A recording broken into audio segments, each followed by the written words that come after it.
You don't exist. Take a perk and a talk of that shit. Money swallowed like sis. Dead up perfect in the kid. Got a billion who sang on my head. Look up better put on the road I just spent. I know we got $1 million. The devil that shit ain't not cheaper again. Hello and welcome back, fellow anime lovers, to MangaMuse. I am delighted to have you join us once again in the world of fanfiction and fantasy. This is the 5th part of What If Deku Meets Bofuri. Special note, this fanfic is written and a masterpiece of Kuji17 on FANFICTIONnet. Do check and support the author too. Now smash the like, share and subscribe button for more. Also press the bell icon so that you never miss such great parts. Thanks for the introduction. Now let's dive into the world. Maple Mind Space. Monoma was given quite the shock to see that this is what the inside of her quirk looked like, as all he usually saw was a bright light of a specific color. Could this be what the inside of a sentient quirk looks like? He thought he kept in his head only to hear a scoffing grunt come from the demon sitting before him. Did I say that out loud? Monoma asked nervously, them getting a sigh as the demon rubbed his temples. No dear, however you are not in your body but technically in Maple Mindscape. As such you cannot talk, so everything you think consciously is heard here by all present. The angel said as set a cup of tea for him and pulled up a wooden stump out of thin air for him to sit on. Taking the tea he blew on it, unsure if it could actually burn his tongue or not before he drank it. Sensing the demon irritation, he stopped trying not to look up from his tea till he felt the angel put her hand on his shoulder, giving him a reassuring smile before turning to the demon. Calm down now, this one still has a body of flesh unlike us, so do not expect him to be used to this sort of state of being. She said, keeping a gentle smile even as the demon only returned a look of disgust.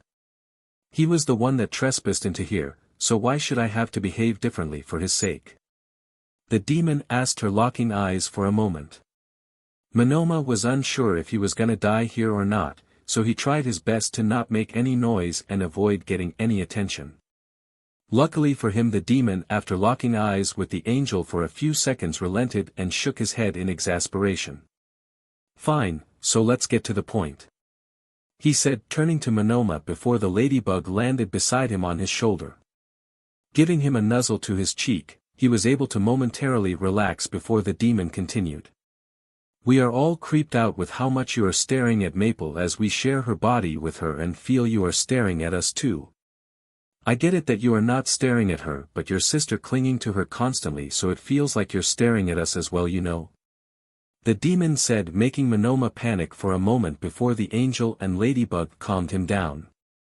Do not worry about that, young man. The robot said, pausing between every few words as if it was barely capable of still functioning. Keep your mouth shut, will you?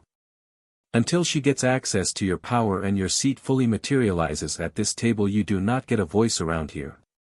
The demon snapped at the robot, who simply shook his head at the demon.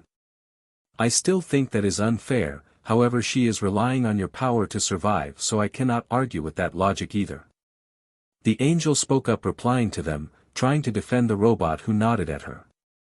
Monoma decided to ask them now what had briefly crossed his mind the moment he saw them all. So how exactly did she get all of your powers? He paused at the end as half of them were staring daggers at him, including the ladybug that had now flown off his shoulder. To put simply, she ate myself, Hydra, sheep, and ladybug to death, absorbing our power with her original power. The demon said bitterly as the others he mentioned made some sort of growling noise along with him.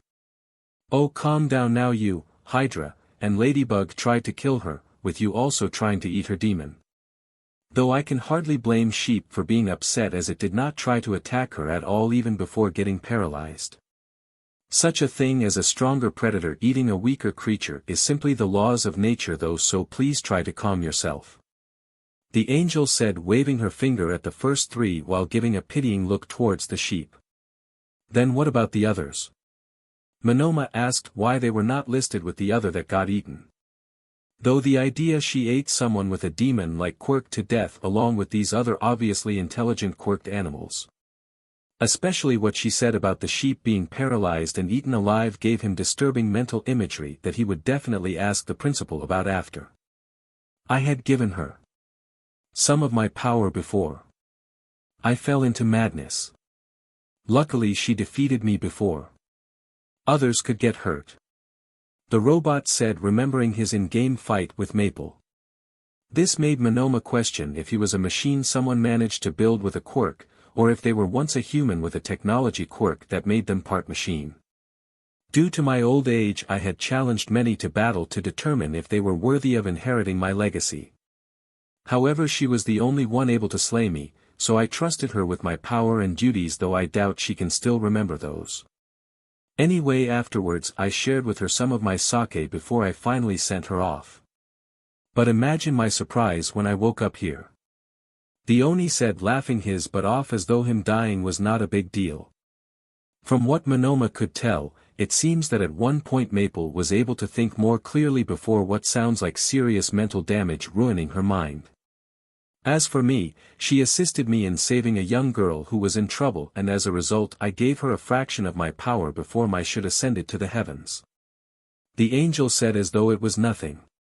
This gave Monoma the impression she died, and what he was speaking to was an after-image or a visage of the person they were before they had finally died. The turtle, however, simply looked at him and made an unintelligible noise, so he chose to ignore it for now. Unfortunately for Monoma, all of his assumptions were wrong, as these were just descriptions of their quests from the game that she completed to obtain their skills, or how she obtained their skills by beating them a specific way. Sadly for him, he would not find this out for, well, who knows if he even will ever find out how wrong he was. However, one thing to his attention after hearing how the others willingly gave her their quirks but the demon did not. So is your anger towards her responsible for her not being able to fully control Dash? He was cut off by the demon as it responded sharply. Of course I do not let her use my full power. The demon screamed at Monoma, slamming their hands on the table, his voice shaking the whole space they were all in. Seeing that the kid was about ready to jump behind that angel, he calmed down to explain it further. I will let her control a partial amount of my power, as I would die along with her. But until she proves herself worthy of it, I will not allow her to use my full power. He said, making it clear that in his eyes she was far too soft-hearted to use his might to actually hurt anyone, well, on purpose anyway. The demon cleared his throat to get the deep-in-thought student attention, clearly wanting to say something else.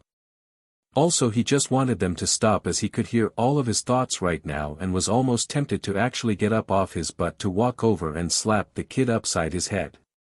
Before I kick you the hell out of here, let me make one thing clear. Try to copy my power again without my permission, not only will I devour your power, I will make sure to devour your pathetic mind like the snack it is afterwards, got it? He said, making Monoma shake his head vigorously as he paled. Good, now walk back through that door and get the hell out of here. The demon said, pointing to where he came from as the door reappeared. The angel sent the demon a dirty look before guiding Monoma to the door, making him feel relieved. The demon just scoffed, however, at the look she gave him. However, as Monoma was about to open the door, the angel had grabbed his hand, wanting to tell him something. Before you go, take a copy of my power. If your friends are in danger, then use it. There will be no time limit, but it will drain a large amount of your energy when you initially activate it. Also, if you deactivate it, you will instantly lose the temporary copy I gave you. Please take care of Maple, she is a good girl. The angel said as she held out a small light in the palm of her hand. Nodding his head, he took the small light, watching it enter his chest, filling him with a new warmth he had never felt before. Smiling at her, he simply nodded before she let go of his hand and smiled back. Opening the door, the place he was started to be replaced with a white light, before falling back into complete darkness. UA training ground. Maple was shocked when she saw Monoma had collapsed after telling her the plan.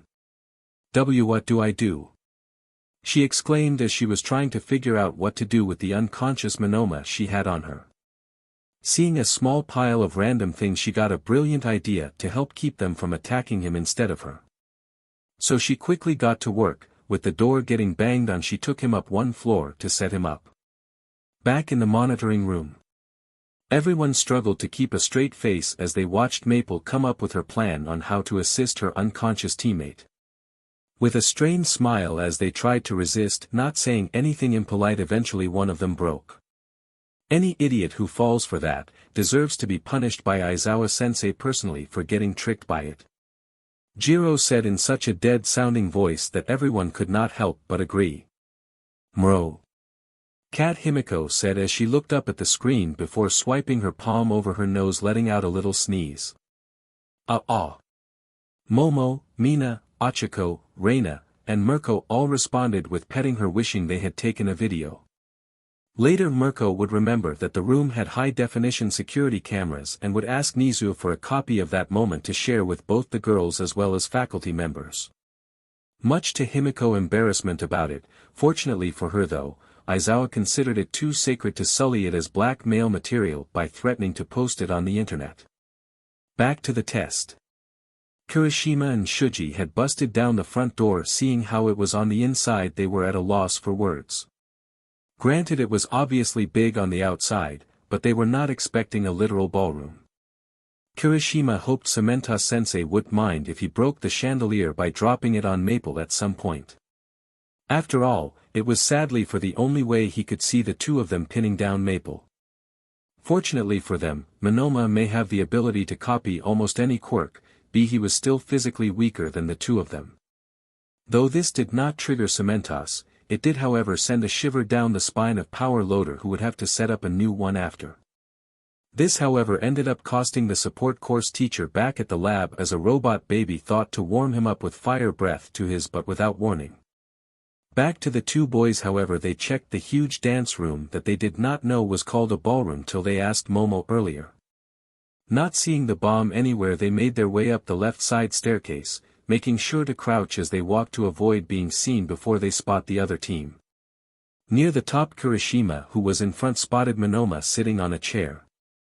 The quirk copier was holding some weird binoculars while wrapped in a cloak to presumably hide any weapons, with his eyes wide open. What was the one of the many things Kirishima and Maple had in common here was that neither one knew what opera glasses were. Shoji, we need to try the other staircase. Monoma is standing guard, hiding his body with a cloak. Kirishima whispered as his partner nodded back to him. Alright, he may have copied Yaoyoro's quirk, so who knows what he has underneath there. Shoji said, agreeing with Kirishima, not risking an attempt to look at Monoma himself, trusting his teammate. As the boys went back to the other side, Maple had come out of hiding from deeper in the hallway, pumping her fists in excitement. I knew I could do it. I am just too smart for those two. Maple said to herself smugly before pulling the cloak off of Monoma. Underneath it was the weird-looking binocular she found before that she had taped to the front of his costume to keep it in place. But who knew my art was so realistic? Maple said, looking again at the eyes she drew on his eyelids with marker. Back at the monitoring room. Everyone, including the now mentally recovered Himiko, all turned to Mina, who was friends with Kirishima since middle school. I have nothing to say to defend him for this one. Mina said, covering her currently violet face in embarrassment at this. Mirko let out a sigh of frustration at how her daughter had actually managed to outsmart someone outside of academics. Well, Aizawa, will you punish them? Mirko asked, turning to him as he gave her a dead stare back. I may have to ask Nizu to put a minimum IQ requirement for future hero students. He said, unable to believe Maple had actually managed to trick someone other than Kaminari with that. The only reason he would give Kaminari a pass on being tricked by something like that, was the more he used his quirk in a short time frame, the dumber he temporarily became. Still, even if he somehow manages to beat the two of them or capture, I will insist you fail him for this painful to watch performance. Aizawa said, making a mental note to lecture him and Mina later. He would normally also lecture Tokoyami, but he felt the kid went through more than enough pain to learn his lesson. Back to the test. Maple had gone to the other side of the long hallway to meet them at the other staircase, intent on keeping them away from Monoma, as he was an easy target right now. Getting there before them, she in her normal form, laid down on his side pretending to be passed out, which it is Maple level of acting, so it is obviously not that convincing for people of average intelligence. Kirishima and Shoji carefully moved in upon seeing her laying there, well, Shoji did anyways. Kirishima on the other hand did not, and rushed to her to see if she was all right, not realizing this was the most obvious trap. Not since Jojo tried to sneak his way into a Nazi military base in World War II, disguised as a woman. Maple, who sprung her trap on them, transformed and bit his shoulder, throwing him into the open room to their side, slamming it shut, locking it at the same time. Shoji was even more silent than usual, as he was not expecting any form of an actual plan from her. "Give me the keys," he said in a fighting stance while holding one hand out, motion for her to give him the keys. Maple jingled the keys in the air as if asking him if he meant these keys she was holding. Nodding, he took a small step closer to get himself into lunging range to grab them from her. Sadly for him, it took her less than a second for her to swallow the keys he needed. No. He jumped forward, all 6 arms pulled back for what was essentially 6 haymakers combined. Maple would not say it out loud as this was technically a test to see their current abilities, but she was having a lot of fun. Using 2 of her 4 arms, she caught the punches at the center point of her torso where he was aiming his strike. Shocked, he tried to pull away, but she had a firm grip on his hands. This meant he was not able to dodge her next punch. Pulling both of her other upper arm back, she delivered a devastating pair of punches to his solar plexus, sending him flying down the staircase he came up. Each step he slid into was uprooted as they could not withstand the force at which he was sent flying into them at. "Nice try, but you don't stand a chance against me if you keep holding back," she shouted to him, thinking he was holding back against her, when in fact it was the opposite. Back at the monitoring room, everyone would be in mental pain from watching Kirishima get tricked by her twice, if not for the devastating punch she just delivered. "Hey, I could be wrong, but was Maple the one actually holding back?" Achiko asked Mirko as she turned to the hero, the rest of the class doing the same. Mirko took a second to think of how to answer it, before deciding to screw it and rip the band-aid off. If she did fight with her full power, then he would have been taking essentially a full power punch from All Might. "So I told her to restrain herself to 5% or so of her full power for everyone else's safety," she said, seeing everyone's shocked faces except for Himiko and Izuku. "Izuku, why are you here?" Mirko asked her adopted son as he was standing in the doorway with an eye-twitching power loader and hollowed-eyed cementos. This also caused everyone to turn to the group of 3, finally noticing their presence. These 2 said they wanted to see and assess the damages with their own eyes now, so Principal Nizu is watching the support course for the moment. Izuku said, rubbing the back of his head, not used to the attention. Looking at the monitors of the past battle sites, he could tell that Principal Nizu would be calling in a substitute for the next few days for both teachers. He also could not help but feel bad for Power Loader Sensei as he saw Maple eat the keys, the only keys to those doors according to Power Loader Sensei, as he was told on the way here they forgot to make a copy last week. "Gotta say, Mom, your class is definitely as passionate as you said they were," he said, laughing with strain at the sight of all the extra work his teachers and him would likely have to do now to fix it. "You're her son," several of the students exclaimed as they saw Izuku taking in his innocent appearance. Then Mina spoke up, remembering what she had heard earlier about him. "With a face like yours, it is strong to believe that you knocked up a female student already," Mina said, genuinely surprised as she was expecting him to look more like a stereotypical playboy than the innocent cinnamon roll he was. This caused the rest of the class, minus Himiko of course, to break out in surprise as they had not heard of the rumor or had forgotten it due to the previous fights today. Back to the test. Kirishima had just managed to break out of the room when suddenly a tail swing to his head had made him duck, barely avoiding it. The door, though obviously not too strong, was torn off the hinges as though it was made of paper. Maple in her excitement forgot to hold back for a moment and tried to copy what Shoji attempted to do earlier. Kirishima also dodged this, only for him to see half of the floor in that room collapsed, with him clearly able to see the bottom floor through that hole. Deciding it was too dangerous to fight her head-on, He ran for it, going straight down the corridor to where Maple had laid Monoma earlier. In a panic she ran after him, but due to the fact that the hallway curved she kept on smashing into walls, slowing herself down. By some sort of mentally ill god blessing he escaped Maple and was about to turn the corner to Monoma when suddenly. UA training ground. As Kirishima had turned the corner, Monoma had woken up confused as to where he was till he remembered what he was doing when he copied his partner Quirk. Seeing what looked like an angry red head to his foggy mind, he panicked and tried to back up, slipping on the large cloak Maple had put on him earlier that fell when he woke up.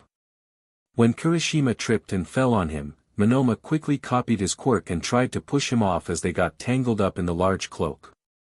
Is he trying to hold me down till his partner gets here? Monoma thought, as that then diverged into a more disturbing thought that frightened him.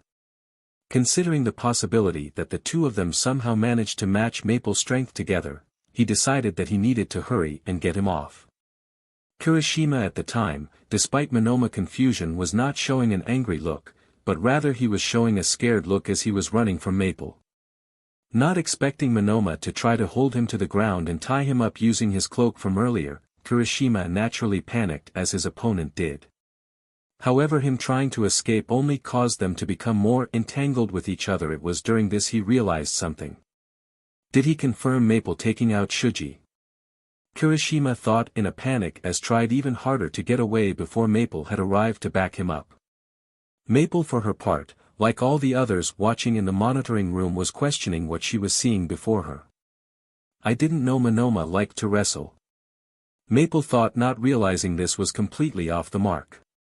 Normally she would not participate in something like horseplay as she was a little clumsy and her IRL body was not as physically strong as her in-game or rather current body. So as always Maple indulged in her impulses and brought out her capture tape, jumping onto them, so excited she had her eyes closed momentarily. As a result she did not see the horrified faces as they saw her looming shadow descend upon them. Lucky for them though, Mirko said her shield would have been overkill and as such she was not allowed to use it for the class first battle exercise. Back at the monitoring room. Seeing two people try to wrestle themselves free from the other causing themselves to get stuck made most want to facepalm. I do not know who is dumber in this instance, Monoma or Kirishima. Reina asked her classmates to see if any of them had a clear idea for themselves as to who took first place for being the bigger idiot in this moment. Then it slowly shifted to Maple joining the scene and looking confused before she got an excited look on her. Hey, you don't think she is actually going to? She said, stopping as Maple really did do what they all thought the girl was going to do. All of them, including Kodai, winced slightly at the sight of the two boys getting squished by Maple, as they fell through the floor. Though neither boy clearly did not break anything, it still looked painful to have Maple land on them like that. Maple however ended up wrapping the capture tape among all three of them, causing the Villian team to technically lose. Villian team lost with Mizo Shoji, technically winning as the last man standing. Mirko questioned herself as she took in the scene. On one hand, Kirishima had technically wrapped them in the capture tape due to his struggling as they were falling when he grabbed a hold of Maple's. Though on the other hand, Shoji was knocked out earlier by Maple and was still unconscious, so can you really consider this win for the heroes? Maple was apparently shocked that she had lost and pouted as she walked back with the two unconscious boys still taped to her front. Everyone looked to Mirko and Himiko, who both chose not to look at them at the moment, hoping they would let it pass. Aizawa then broke the silence by uttering something he thought the moment he agreed to her raising them as well as him giving midnight romantic advice. I knew that you two would fail to teach her self-control, but I thought you would do a better job than this. Aizawa said in a deadpan tone at an embarrassed-looking Mirko and Himiko. Once the boys were cut free from Maple and woken up, with Shoji going to the nurse's office, all was left was for her to go over what they did. Monoma came up with a good plan despite the hiccup that he came across. Maple, you did a good job salvaging his plan the way you did, and good job protecting your teammate, at least till the end there. She said, pointing the screen showing the maple-shaped hole on the floor where they fell through. The confused look on Maple's face was replaced with embarrassment as she remembered how she was told the two got off lucky. As for the hero team, or rather the red-haired half of the hero team, all I can say is, what the hell? Mirko yelled the last bit before going into her tirade. You not only fell for the most obvious trick of someone drawing eyes with a marker on someone's eyelids, but you also fell for her possum act despite knowing how strong she is and that she has the stamina of several people. Then instead of going against her strength of close quarters combat and running down to the first floor, you instead ran further down into the second floor towards her teammate who you thought earlier was guarding that end of the second floor, essentially trapping yourself in a pincer maneuver. She said, taking a moment to catch her frustrated breath, seeing Monoma let out a sigh of relief. So she grabbed him by his collar and threw him towards Kirishima, who caught his classmate/former opponent, which was also relieved that she stopped there. And do not think you will get away scot-free either, Monoma. Is this was what you two call close quarters combat? Mirko yelled her last sentence at them before playing a repeat of the clip where they were stuck under the cloak together. Needless to say, both boys were embarrassed greatly by this, as they had both in an ironic twist completely mistook the other's intention there despite them thinking basically the same thing. Ending it at that she let them know of a trip to the USJ next week where All Might would be attending with them instead of her, as it was his week. Japan's Tokyo Police Headquarters. It had been 3 days since the first battle trials for the first years of UA, and the situation was one well out of the realm of expectation. Gathered at the large table head was the police chief himself, Kenji Tsuragami, in all of his dog-like glory. To his right was his best detective and liaison for Interpol as well as heroes alike, Detective Naomasa Tsukachi. Next to the detective was the 5 SWAT officers who had the most experience and best track record among all SWAT officers. They also knew of All Might deflated form, but unlike Naomasa had no idea that was due to an injury and instead were led to believe this was due to his quirk being a transformation-type quirk. Not even the police chief himself knew the full truth. On the other end of the table, facing the police chief, was Principal Nizu with his own entourage of heroes. Eraserhead, All Might, 13, Snipe, Vlad King, and finally Midnight were all present with the Mouse Principal. Now then, what to do about this information you had come across? Nizu asked out loud as they all had a strong time swallowing what they thought was absolute madness. The day prior to the meeting, some of the escaped prisoners were found by a few underground heroes, and as such were interrogated by the police. More specifically, they were interrogated by Naomasa, as Blue Nightmare was the one who did the prison break. Walking into the interrogation room, he sat across from the A-rank criminal Neijin Bijinizu, also known as the Back Alley CEO, as his alias. His given name Neijin written with the characters for crafty person, and his family name Bijinizu written with the characters for business. You know, based off your record I thought you would dress more formally, he said, looking at the criminal before opening a manila folder with the criminal record up till now. Born into a rich family with a successful business, you were expected to take over for your father. Till you decided the legal way of trying to deal with your competitors was too slow and committed several crimes resulting on your family business almost getting wiped out, and you disowned. Naomasa said, seeing the smug look on the face of the criminal. Up until a week ago he was going to be sentenced for several murders he paid someone to do before he was broken out. As much as it disgusts me to do so, in exchange for a reduced sentence of 25 to 3 years you will tell us what you know of the girl that broke you out. Assuming you actually have information of value to us worth the trouble of all that paperwork. He said, hating this but knowing he was by far the best chance to get information out of by offering this deal with them. Neijin chuckled at this, as he did not think it was a good idea to double-cross the brown-haired girl with the teleporting friend. Sorry, but I actually like living, so unless you drop all the current charges against me and let me go, then no deal. Besides, that place was surprisingly quiet for the middle of the day, so I may decided to go there again someday for a midday drink. He said, sobering up as he remembered how she got away from fight against the number 3 hero with just some damaged clothes. I see, well, too bad. if you told us like the other guy did to confirm the information, then we would have been able to confirm what he told us quicker. Oh well, I am sure someone else will talk. Naomasa said, sighing, but unfortunately not seeing his opponent in this battle of wits taking the bait anytime soon. Ha! Neijin laughed at the face of the cop who tried to get him with the oldest trick in the book. I won't fall for that. The dumb asses you have in your crime labs are not gonna even have a chance to swipe even one bottle of all that imported alcohol. So you pigs are gonna have to settle for sake to wash down all of your donuts with. He said, smirking at the officer who was smiling. Thank you for letting me know. We are looking for a bar that serves mainly imported alcohol. Also, since it was so quiet, it is either tucked away somewhere with little foot traffic or it is soundproofed.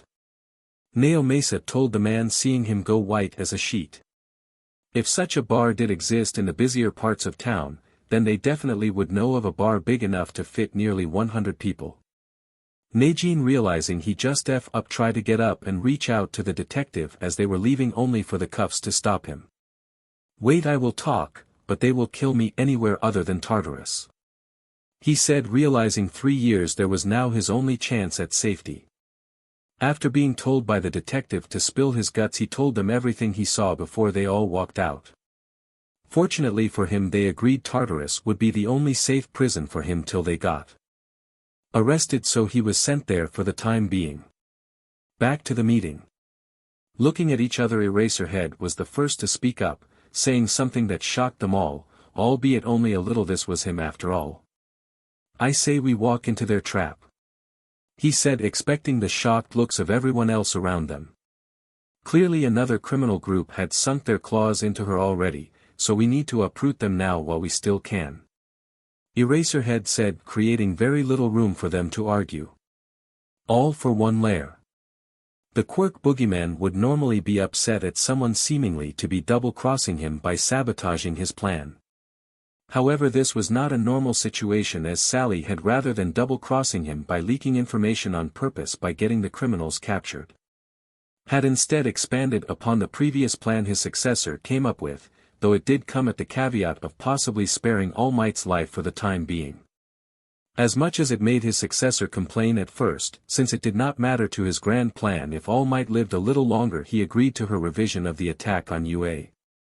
Back to the present, he and Dr. Kyudai Garaki were both overlooking a creature they had captured recently that Sally did not know about. This was due to the fact they had both originally suspected it came from the same quirk lab as her and Maple, due to All for One being unable to steal its quirks. Its feathers came in 2 distinct colors that stood out together, snow white and dark greenish blue. The blue feathers made up the large patch of feathers going from the center of its chst and up the underside of its neck. These blue feathers also existed as a few strands sticking out on top of its head going back, along with the bottom half of feathers on its wing also matching this color. It had a long tail that, along with the rest of the feathers, were white except the end that was tipped with pointed feathers of the same blue color. Its long hook-shaped beak and 4-pronged talon were the same color of blue. To finish its look, it had venomous bright yellow eyes that clearly showed intelligence as it stared at the 2 men with disdain. It had the ability to manipulate the water molecules in the air to generate large amounts of ice and snow. Its wing beats generated gale force winds that could cleanly cut through solid steel with minimal effort. The only reason the public had not discovered it was that it showed up in the snowy mountains, and All for One subdued it quickly before transporting it here. Currently it was restrained by having its beak closed nearly shut, so it could still barely eat. This was also to prevent it from using its roar that sent literal shockwaves through the air, nearly toppling even All for One when he fought it. Its wings, tail, and neck were all pinned to the wall by chains wrapped around various spikes embedded in the wall. Well, Kyudai, how well do you think it will fare against that Maple girl? He said, taking in the currently restrained beast that he could not bend to his will as of yet. The doctor took a moment to consider his master's question, running through what they know about her quirk and what his MSTR described the bird doing. If I had to say, it will have the advantage, as she is likely cold-blooded due to her quirk reptilian nature. Dr. Garaki said in response, as figured its speed, aerial prowess, and ice quirks could overwhelm her even in full transformation form. Smiling back to most loyal servant, someone who he could potentially call a friend, he voiced his opinion of the two. Though both could defeat All Might, I prefer to be able to control my living weapon so it does not turn on me afterward. All for One feeling the aggression pour off of the creature even more now as it both heard and clearly somewhat understood him. UA meeting room. It was Sunday and Monoma had come in to tell the teachers what he had found out about Maple Quirk as well as to ask questions about it. As much as he had insisted on coming in yesterday, Principal Nizu told him in no uncertain terms that they had to get the whole staff working together on something Saturday that could not be put off for anything, so he had to wait a day. When he came in he saw with Principal Nizu some of the teachers, who he assumed was an older student as well as some other heroes and a detective. For the teachers there was Aizawa, Vlad King, Hound Dog, Present Mike, Midnight, All Might, Mirko, and Power Loader. The heroes were Sir Nightai and some old man with a yellow cape he did not recognize like he did with the man he assumed was the detective. The student who he did not recognize as he never saw their face outside of a UA sports festival before he did hear rumors about. He was Mirio Togata, a member of the Big Three who will be graduating this year. Now young man, what is this information you discovered about Maple? Nizu asked with a tranquilizer gun under the table where he was sitting in case Monoma accidentally activated Maple Quirk and started to transform. Monoma, taking a deep breath, worked up the courage to look the principal in the eye before saying what expected them to already know. She has multiple quirks from people she had killed or eaten. He said, expecting them to, well, not to react with the undisturbed looks they gave him. After that he was told to fully explain what happened when he copied her quirk during the battle trial that knocked him out cold. Nizu and the others were quite unsure of how to handle this development as they did not expect this. Naomesa, do any of these people match missing persons that you can recall? Nizu asked him, not expecting a good answer. No, they do not. I even tried looking them up in the Quirk National Database based off the vague descriptions and still came up empty. It is like someone wiped out their recorded existence. He said, unsure how to explain this any other way. Okay, what is going on? Monoma shouted in confusion as he had no idea why they reacted the way they did. However, the explanation they all gave him of what they knew so far made his BLD freeze over. To him this explained her odd behavior so well, and what he saw in her mind, well, to an extent anyway. So not only does she have multitude of completely different quirks, but they are also sentient as well, resembling the personalities of the previous users. Sir Nightai said, adjusting his glasses. At first he was hesitant to bring Mirio into this but decided he may be needed to ask to assist with getting Maple under control at UA if she lost control here. Young man, you cannot tell anyone what you have heard here today, understood? He asked Monoma as he nodded his head nervously. Well, in any case all we can do now is further observe Maple as she now has to literally fight some of her quirks for control. Nizu said, not envying the struggles she will have to go through in the future due to this. With that said, the rodent principal did not forget about saving Maple brown-haired friend who by some miracle was still alive despite the lab getting destroyed. One way or another they would save her, Maple, and any other person or animal that the lab had tortured in the name of their oh so precious research. Taking a deep breath he remembered that the two heroes he invited as well as the two students do not yet know of the upcoming plan. Oh right, you four need to be filled in on what will happen tomorrow. He said, getting their attention as he filled them in on the plan. Such a plan is far too risky in my opinion, we cannot risk all for one near her in any possible capacity if that is the case. Sir Nightai said, recalling how All Might had just barely survived his last battle with the man. I agree with Sir, though I do not think me and classmates would have trouble assisting the teachers. Letting them get the chance to sneak onto any part of UA is rather concerning. Mirio Togata said, not wanting to risk his juniors' safety as they do not have any real field experience like his classmates. I would normally agree with you kids, but if we do not pull the turtle out of their shell now, we may never get another chance again to do so.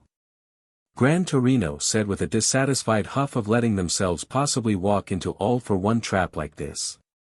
Then it is settled, Tomorrow we will capture the girl and try to save her from what that lab and anything All for One did to her mind up till now. All Might said. While the others stayed to go over the details one last time to make sure there was no holes. Midnight and Mirko had already left to go home. Though many would recommend against it, Mirko and Midnight decided to go a few rounds under the covers that night to burn off some of the stress of the meeting. Poor Izuku could not wear his noise-canceling earmuffs to block out the noise as he was watching the mechanical baby. As he did not want it to wake the others up in the middle of the night if it decided to scream to get his attention. That meant he heard a good amount of passion from both rooms. Hopefully whatever it is his mothers will tell him and Himiko tomorrow before school will help him to forget tonight. Obviously they will tell Maple as well, but more than likely they will have to remind her again later. Tokyo. Mirko and Midnight woke everyone up early today as they needed to make sure they were all prepared for the tough day ahead of them if the plan fails. If it goes off flawlessly however, then they will just need to go a few rounds in the ring after to burn off some of those extra calories. While making breakfast they noticed Izuku come down to the kitchen currently cradling the baby-sized robot that resembled Maple demon form. "So how is my granddaughter doing today?" Mirko said, snickering at Izuku's deadpan expression before he sighed. Hearing it call her grandma before he could deny it was kind of cute, in its own odd way. I mean, how many mothers can say their first grandchild was a baby robot demon that their son made probably by accident due to his partner distracting him? She thought to herself, wondering at the back of her mind how his actual mother would have reacted to such a thing. Inko, who was actually seeing this, was if everyone except Maple could see her, would know she was currently crying tears of joy as her son was growing up to be a man. Naturally, when Maple held up a tissue offering it to Inko, everyone thought she was still half asleep and told her to hurry along and eat. UA. Despite the odd feeling most of the teachers were giving off, the lessons were proceeding normally, with Ibra attempt today to exorcise the demon from Maple's soul before homeroom as usual. Today her failure ended as the vine-haired user believed to be the result of Maple ignoring her prayer, tuning her out. Granted, an exorcism would obviously, to those of more sound minds, would not actually solve the problem of a difficult-to-control quirk. Though it did not stop some of her classmates, mainly Kaminari and Mina, jokingly pushing her on to not give up, which Ibra took at actual praise. Throughout the day, whenever Maple would space out, the teachers would make sure she drank enough BLD for some reason. Present Mike, also despite his usual overflowing energy, was a bit dull today, clearly forcing himself to get excited here and there. This however was not the only concerning thing amongst today teachers. Midnight only made a SXL quip to the students every 10 minutes as opposed to her usual every 3 minutes. Though Mineta was the only one truly disappointed, the others were more concerned if something major had happened amongst the teaching staff. Ectoplasm was more on their cases when they made mistakes than he usually was, and that was saying something, as just last week he literally spit a clone at Kaminari for whistling in the middle of class. Cementos was fortunately his usual self, which gave the students a sense of relief despite the other teachers' behavior. When lunch came around, the class split into their little groups, with Izuku joining his sister's group of classmate. "Hey, you two, looks like you are eating a light lunch today, Maple," Izuku said, setting down both his and May's plate since she was carrying Elizabeth. "Hey there. Looks like I get to eat lunch with my sisters-in-law again today," May shouted as usual, getting them stares. Elizabeth called out to her aunts, happy to see them again after this morning. Izuku looked a little more than mildly embarrassed, to say the least, but he was getting used to the attention that came with May. "My name is Izuku and this is May Hatsum, it is a pleasure to meet you all," he said, extending a quick handshake to them all. Maple, who had 4 trays of food with her today, stopped eating them simultaneously to respond to the family of 3 sitting now before her. "Oh yeah, after the big breakfast we had today, I don't want to overeat before rescue training today," Maple said, grinning, thinking how much fun it was going to be. The reason she was smiling like normal was, unlike Himiko and Izuku, she had forgotten about the plan and was just as in the dark as her classmates. "So this is your little brother? But he looks the same age as. Are you 2 older than the rest of us?" Momo exclaimed, the second half not realizing it till now. They are only older by a year. Izuku said, sighing, as he was usually mistaken for being the oldest sibling between the three of them in public. Well, when Maple was not transformed anyway, when she was transformed most people thought she was the oldest purely due to her size. Oh, is that so? Ochiko said, not as shocked since it was only a year difference. Then her attention was drawn to the little lizard-like robot in children-sized overalls that was currently sitting on Izuku's lap. So, is that an actual child in a robot suit, or a robot with a child's AI? Ochiko asked, pointing to Elizabeth, who was clapping her hands at the funny faces Maple and Himiko were making. Oh, Elizabeth? May asked between spoonfuls of her curry, receiving a nod from Ochiko. Well, I sat Izuku's lap and something stiff was poking me from his pocket for like the whole hour or so I was sitting on his lap. But for some reason it made my stomach feel warm and queasy, but in a good way. In any case, that is how we made Elizabeth. May said, not realizing she not only did not answer their question but said something completely outrageous. The girls were all shocked to say the least at hearing her description of that day, with Izuku's face palming at her trademark bluntness. Mina's face had gone nearly full purple from what was said, causing her to resemble a grape. Ochiko and Momo were both pink like Ochiko's favorite strawberry mochi. Jiro was a stuttering mess as she could not find the words to respond to such an obscene public declaration. Reina was currently busting a gut alongside Himiko, who were both trying to get some much-needed air back into her lungs. Maple, however, did not get was so wrong with what May had just said to everyone about making Elizabeth, as it seemed inaccurate of what happened in the lab according to Izuku. Their shock, however, turned to anger as Jiro led them in accusing Izuku of taking advantage of her, amongst some other less than decent new nicknames for him. Lucky for him, Himiko and Maple calmed them down and explained what actually happened and how Elizabeth was an extremely human-like AI. This, however, did not stop a new rumor at Midnight Sun had a quirk that caused women to become PRGN that are not related to him. Though considering their misunderstanding of May odd phrasing, the rumors could have turned out much worse for Izuku.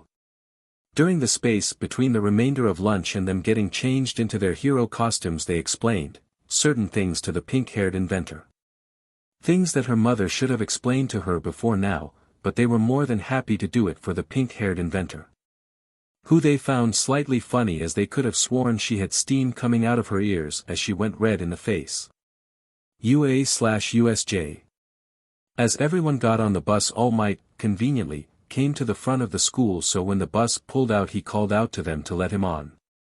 With this, the bus continued as scheduled to the unforeseen simulation joint, or USJ for short, where 13 alone with a considerable amount of hidden capture gear. Opening the doors and moving in, they were suddenly slammed shut as the systems went into lockdown. How are they doing this? All Might shouted in confusion, as he had thought UA systems to be impossible to hack into. Snipe got his guns ready, but dared not fire yet as he did not have a clear enough line of sight yet due to his eyes still adjusting to the flashing lights. Jamming the outgoing signals is one thing, but hacking the systems to trigger lockdown mode is completely different. He thought, giving All Might an unfortunate shake of his head indicating he had no idea how they did this. Down at the plaza, a smoky purplish-black fog stretched out with a little over 200 villains walking out. Along with them were 4 individuals. One of them seeming to be the second in command was the individual who made the transporting fog as it joined together back to him to fill out some sort of bartender uniform on him. There were 2 others with exposed brains and scars that had heavy mutations. One was black-skinned with bird-like features while the other was a dark green with reptilian-like features. Finally, the last one, and the one who seemed to be the leader, he was a slim man with pale skin. His lips were chapped and uneven, a small mole on the right underneath, with visible scars on his right eye and under his lip. His hair was a messy grayish-blue mop of hair varying in lengths, the longest clumps reaching to about his shoulders, left hanging over his face in uneven waves. Greetings, heroes. Tamura Shigaraki along with Kurojiiri here are just 2 of the leaders of the League of Villains. The blue-haired one said, stretching his arms out in a sort of grand gesture. This unnerved the third years, who thought they were ready for anything when they saw the two horribly disfigured villains who apparently were not leaders as well. Our other half will be sure to pay a visit to your underclassmen, as we would not want them to feel excluded from our grand reveal. Shigaraki said, making them realize this was not a two-pronged attack, but in actuality it was a three-pronged attack. It also did not help that Shigaraki brought to the USJ mostly C-rank villains with only a few B-rank and A-rank for their quirks uses, like jamming signals for example. Ectoplasm, being pragmatic as per usual, already began making clones, knowing All Might and Aizawa would rush in needing backup. Fortunately, there was an emergency shutdown SWCH in a panel on the far side of the dome just beyond the ruins back exit. Hopefully Mirio can get to it so we can get All Might back to everyone on campus as soon as we subdue all these villains. He thought, trying to figure out how long it would take in order to subdue all of these villains. SHT, I am not gonna have enough BLD left over after this to help back at campus after. Vlad King said, wishing sometimes rather than being able to survive with less BLD than a normal person, his body would just generate more BLD faster. 13 While this was going on was trying to access the emergency shutdown via her suit's mini-computer, despite the jamming. However, the fact that she could not send an emergency signal to the school meant that the jamming was likely only able to be barely covering the area of the USJ.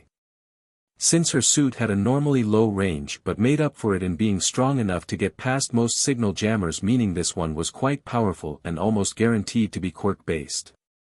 So if they could get the doors open or take down the quirk user jamming it, then they could connect to the school and find out what was happening over there. Aizawa, however, was, despite looking completely calm, was currently freaking out on the inside of his head as his class was back there.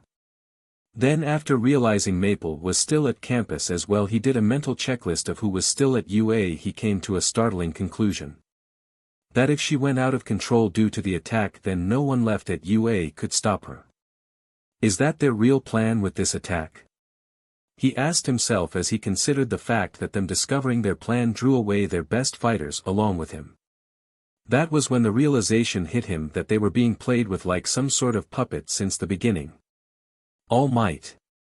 Aizawa shouted to his fellow hero, getting his attention along with everyone else's. The reason we found the criminals and discovered their plan was that was what they wanted. Their real objective is likely Maple back at campus. He said, making many including All Might pale a little as they all remembered what they knew or heard in some cases. The adopted daughter of Mirko named Maple was the same quirk user that rampaged, destroying an eighth of Mustafu in no time flat last time.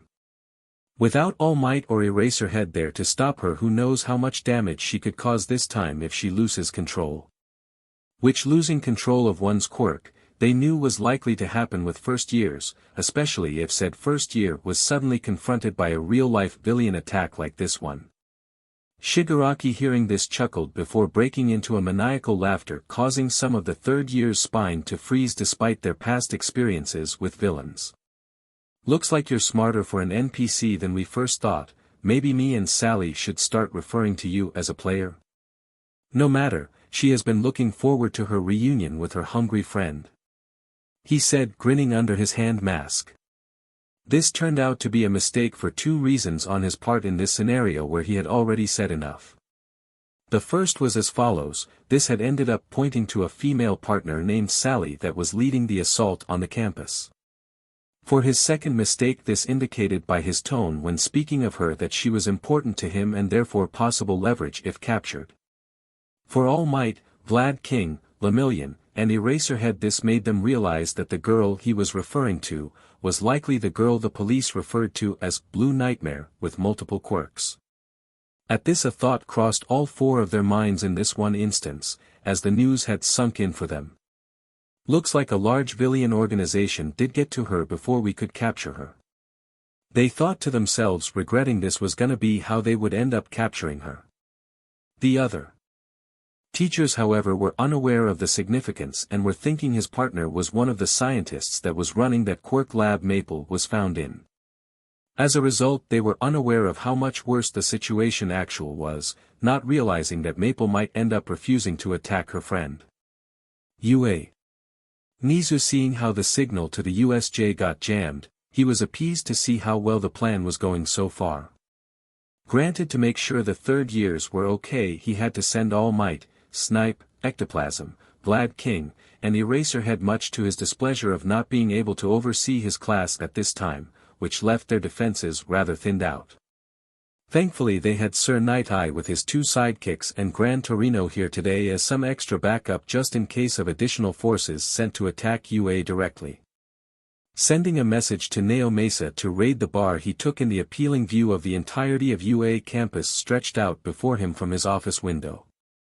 With the police SWAT team at the bar. Neo Mesa, receiving the signal from Nizu, let the team know it was time to breach the place, after confirming some noise inside. Unfortunately, between the heavily insulated walls and the air conditioning going full blast, they had a difficult time confirming much, as these methods prevented them from reading any heat signatures in the bar or accurately hearing what was inside. This meant that they had to go in half blind, as the little noise they could hear indicated at least 40 or so people in there. That made sense for a small backup group whose main job was to watch the base for the return of the elites partaking in the raid. On 3, 1, 2, and 3. Neo Mesa signaled for them to breach the back door, front door, and roof all at once. Getting inside, however, they saw nothing. There was no people or even a single bottle of alcohol, though there were signs that people were storing alcohol here for a short time. A day or two was the consensus amongst the officers there, though admittedly it was not entirely empty, as there was one thing. There was a recorder connected to 2 speakers playing on a loop the noise of a heavily crowded bar. "This is a trap, get out of here and back to UA to back them up," Neo Mesa shouted. However, this was a little too late. They began getting reports of villains with similar horrifying mutation quirks rampaging, killing people. Normally this would not be too much of a problem, as the police and heroes in the areas could work together if need be to handle the problem.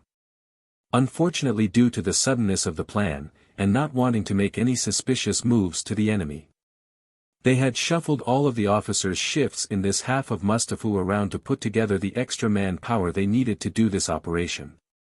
As such, the local officers were stretched too thin to help the heroes deal with the overly powered villains, who only 4 in total were all S-rank threats. This meant the heroes were being driven back and the officers on duty in the area could not help them to hold the line against the villains. UA. Suddenly Nizu got reports of 4 villains with exposed brains and heavy physical mutations, a not far distance but close enough that UA was the closest source of backup available. This forced Nizu Hand to send out Sir Night-Eye with his 2 sidekicks to tackle one of them, Present Mike to go after another, then finally Gan Torino to go after another one. Cementos was also sent out to help with civilians trapped under a destroyed building at one of the locations. But then Ingenium reported to have difficulty and needed more backup, resulting in Mirko needing to go help him. This meant that minus the small robot army they had, their only fighters left were Midnight, Hound Dog, Power Loader, and if desperately needed, Lunch Rush. Realistically, Midnight Quirk was more suited for support than making her a frontline fighter, at least when friendly fire was an issue. Then came Hound Dog and Power Loader, who was yes a frontline fighter, but they had no range options for attacking, unlike Midnight. Granted, Power Loader could dig underground for surprise attacks, but that was not really a range attack, more so than a way to get in an underhanded strike on the enemy. Lunch Rush had the bare minimum fighting skills needed for a hero, but they were more suited for rescuing people. Sadly, luck was not on their side today. It had indeed turned out to be a 3-pronged attack with another portal opening. From it came a little more than 100 villains, all of which Nizu could recognize were A-rank minimum, with a few S-rank thrown in there as well. Those villian with the exposed brains must be connected to them, DMN. Nizu said, uncharacteristically cursing. Fortunately the UA security bots were holding them back for now. Just to be safe, Nizu sent the 15 0-pointers they had on site with a few here for repairs out as well. Though still badly damaged, the one Himiko and the others fought, it was still in operating condition as of right now. Since the villains had no actual training, that meant it would not get taken out right away but still would likely fall before the others. So to stall for maximum time he sent it at the back of the pack hoping to get maximum use out of it. Evacuate all classes except the second and first year hero courses to the shelter underneath the main building. Nizu said, unable to fully explain at the current time. As much as he would like to call a full retreat off of campus through the woods, he did not have the manpower to guide the students and hold off the villains. This meant he had to hide the students and hope that they could hold out till the others returned from their fights. And tell Maple to down herself as much BLD as her stomach can hold without it affecting her battle. He said to Midnight over her phone after calling her when the enemies were detected. Also Power Loader, I do not care if they are fully tested or not, any support gear that is not guaranteed to explode on someone made by the students will be distributed to the hero course students as well. Nizu said to Power Loader, who he also had on this three-way call he initiated. AFO Lair. Grinning at his screen, the symbol of evil was enjoying the sight of Nizu despite being the smartest creature in Japan, if not the world was outsmarted by not him but a young girl in the thralls of madness. Well Nizu, how many students shall die and help refill the ranks of my Nomu before help arrives? All for One said, chuckling to himself as he and Dr. Garaki could now obtain some of the second year's quirks they wanted for so long. UA. Through the halls the third and second years from the non-hero courses and support courses were guiding students to the bunker underneath the school. Once the first years were evacuated the second and third years would follow suit. This sight, it was a shattering experience for Midnight Heart, as an attack like this had not incurred since, well, never. Even in the beginning when UA was formed and it was attacked several times by villains like other hero schools, none were anywhere near as coordinated or cruel as this. UA after so many years had stood as a pillar of fortitude and hope for the public, becoming the backbone of hero society. However, due to the decades of peace where it could safely raise the students to be heroes at a slow pace, it had become weak. And if Midnight knew how completely one-sided the fights nearby where they asked for backup were, she would have known it had stretched out to most of the current heroes. As unlike the older heroes from before All Might time, they had relied on the symbol of peace to scare the villains into a manageable disorganized state for them to handle. Fortunately for them, the older heroes who had experienced this level of danger and worse were ready to handle the battle before them today. Still, to attack UA was like declaring war against heroes everywhere. The response from the HPSC was proof of that.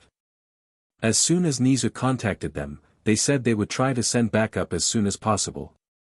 But as if it was planned and carried out by the mastermind behind this, smaller albeit easier to deal with crimes were springing up all around the completely opposite side of Mustafa, delaying the support. All for One, what kind of a monster are you? Midnight said through gritted teeth, not liking the fact that her students would have to fight to the death and so soon in their lives. Midnight got back to her senses as she felt Hound Dog put a hand on her shoulder, giving her a little squeeze. I know how you feel, but right now there is no such thing as kids. Only heroes and villains, so please have faith in them, as for the time being they no longer are students but our comrades.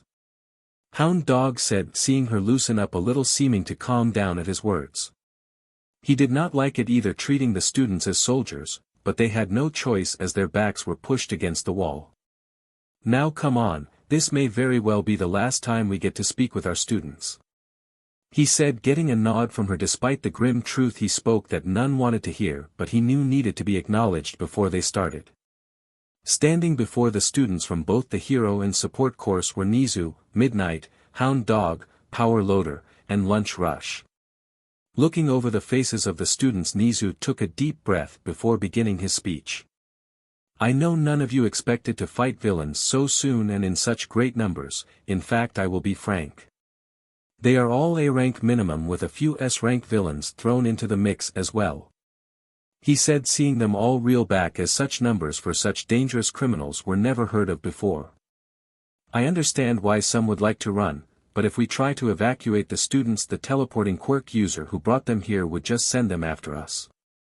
That is why I ask that you hero students, and the support course who always assist them with your creations, stand your ground for the other non-combative students. We will have the third-year hero class left on campus split into 19 groups. going from their 2 student of each year below them with pair up with them as the team leader for teams of 5. One team will be led by Lunch Rush instead to fill in one spot for the 20th group to be formed. Support course students are to make sure that after giving out their gear and explaining how to use it will then go back to the rest of the evacuating students where they will join and protect them as a last line of defense. Nizu told, seeing it as they understood what he meant at the end. If they failed to hold out till backup arrived, well, the results of such a thing were obvious to them all. After all, this was not combat exercises that they had in class, this was a real fight. To prove his point that some were not ready, Minoru Mineta voluntarily dropped out of the hero course on the spot, joining the other students. This meant one team would be down one person, but that is okay in the grand scheme of things as he was the only one to drop out. What was a pleasant surprise in all of this was that Hanta Siro from General Ed volunteered to fill in his spot despite not having a single combat lesson yet. However, with how low morale was currently amongst the students, he could not turn the boy away and lower it more. So he had them change into a PE uniform and put over it basic protective gear from the support course as a temporary hero costume. If he survives this, he will definitely be allowed into the hero course immediately if his nerves are still intact after this mess, that is. Nizu thought, seeing a bright future for this generation indeed. Sadly, one of the 3rd years was away due to a medical appointment today, but Lunch Rush, despising being better suited for rescue than combat, could still hold their own if need be. Another wrench, however, was thrown into his plan when the support course said they could assist the hero students best by using the long-range support gear. So he adjusted his plans to have them led by him to try and guarantee their safety. Mustafa with Sir Nightai. Bubble Girl was currently pulling the several already downed heroes out of the way of the fight as her Bibles have proven useless against the villian. Currently her superior Centipeder was using his quirk to pick up chunks of rubble and use his arms with the rubble as makeshift maces to strike the enemy. But their grey metallic-like skin did not even have a scratch on it despite getting hit by several large pieces already. Though they did stun them for a moment when smashed into their exposed brain, it hardly mattered. As any and all damage Sir Nightai did with his explosive seals as well as his heavy seals were healed instantly by some sort of powerful regeneration quirk. As for its counter-attacks, its arms would pull back into themselves like springs before unleashing a powerful and devastating strike. Between the literal craters and the blown to bloody chunks, that were once the heads of some of the dead heroes, it was clear they were no joke. In fact, if they could not tell better, this opponent was made specifically to counter anyone without a powerful long-range attack. Hold your ground, I sent Endeavor a message saying we needed his firepower to deal with this villian. Once he gets here we can go help Mirko or Gran Torino depending on who needs more help. Sir Nightai said, sound sure of himself, giving his comrades a sense of relief. However, if they knew the inner turmoil that was running through his head, then they would have been far less confident. Yesterday he did try to use his quirk to see what would happen in the next 24 hours, but somehow all he saw was nothing. It took him several hours of trying to just get a few glimpses of the future, even then they told him practically nothing. Did All for One find some way to block my quirk? He thought, narrowly dodging an attack before getting his focus back into the fight. Mustafa with Gran Torino. When he got there and saw that all those heroes were being tossed around like rag dolls, he let out a huff at the sight. These brats are way too soft to be heroes, he said to himself, shoving one out of the way of a descending talon that shredded a steel beam behind them like butter. The villian, no creature would be more accurate in this case, standing before him was quite tall to say the least, albeit lanky. It had a pale yellow skin tone with 2 bat-like wings, its eyes had a rather dead look to them as if it was some sort of walking corpse, and the talons were the most dangerous part about the creature. Despite them telling him to get out of here as an old man like him would make things harder for them, he moved forward ignoring them. Using his quirk he launched 2 pieces of rubble at its left, forcing it to go right. Then coming from the left side he tried to axe kick it with a boost from his quirk, but instead it used its wings as shields to protect its head. Taking the impact with ease, it tried to skid to a stop by digging its talons in, but in the end it crashed into the wall behind it, getting buried in rubble. The other heroes turned to him in shock as its air advantage made it near invincible to their earlier efforts to take it down. What the hell are you all gawking at? Remove those two wounded to fight and get ready for when it gets back up. He shouted at them, knocking them all out of their stupor and back into fighting mode. Letting out a sigh of frustration, he got into a stance ready to shoot back into the air for a real dog fight with it. I swear kids these days have no idea how to handle a crisis. Gran Torino said to himself under his breath, remembering why teaching was such a pain in the butt for him. Despite the fact he still felt it was necessary to oversee the development of the next generation himself before Nana had died. At least she managed to make that school more tolerable by allowing in more capable students when she added rescue points. Mustafa with Mirko and Ingenium. Mirko and Ingenium were currently fighting a eyeless person with an exposed brain, its body rather large, making their attacks land easier, but its bulk was ridiculous. Most of the attack barely phased it, and its punches would definitely break their arms if they tried to block it more than a few times. When she first got here, she saw Ingenium and his sidekicks duking it out with the abomination that was the Villian and losing. Most of them being too injured, she sent them back to make sure the civilians got a safe distance while she and Ingenium stayed fighting. Thanks for the assistance, Mirko. Ingenium said, catching his breath as he was running circles around it and moving in to attack only when he spotted an opening. No problem, after all we both have family to make it back to after kicking his butt. She shouted back, giving a roundhouse kick to the head and not dodging as Ingenium used the opportunity to get a kick into its side, sending it skidding a few feet before it stopped at last. Despite her tough talk, however, it was clear they were getting worn down faster than it was at the rate they were going. Send a message to Endeavor to let him know that we need some literal fire power. This guy is practically immune to physical attacks. She told Ingenium, jumping back at the Nomu while Ingenium used his communicator to send a message to Endeavor Agency. Mustafa with Endeavor. As he and his agency sidekicks were making their way to a distress call from Sir Nighthide along with his own two sidekicks. They also had gotten one from Ingenium and Mirko about another Villian with powerful healing quirk that was resilient to their physical attacks. DMNIT, how useless can they all be? Endeavor swore under his breath before reaching what was the fourth sight of a criminal with an exposed brain attacking people. His original plan was to check on this one as it was on their way to Sir Nighthide, making sure it was resolved by leaving a few sidekicks behind if needed. However, when he saw the heroes were decimated by the Villian, him and his sidekicks tried to help, only for it to absorb their emitter-type quirks and launch them back. Then he noticed a few buildings down, hanging halfway out of a destroyed wall, was present Mike, currently unconscious. As much as a loud mouth they are, even I have to admit his quirk has serious power behind it. He thought as it dawned on him just how dangerous this foe was going to be for him to fight. The one they were facing had 4 eyes and pale green skin. From what the number 2 hero could tell after getting a closer look, this was no person.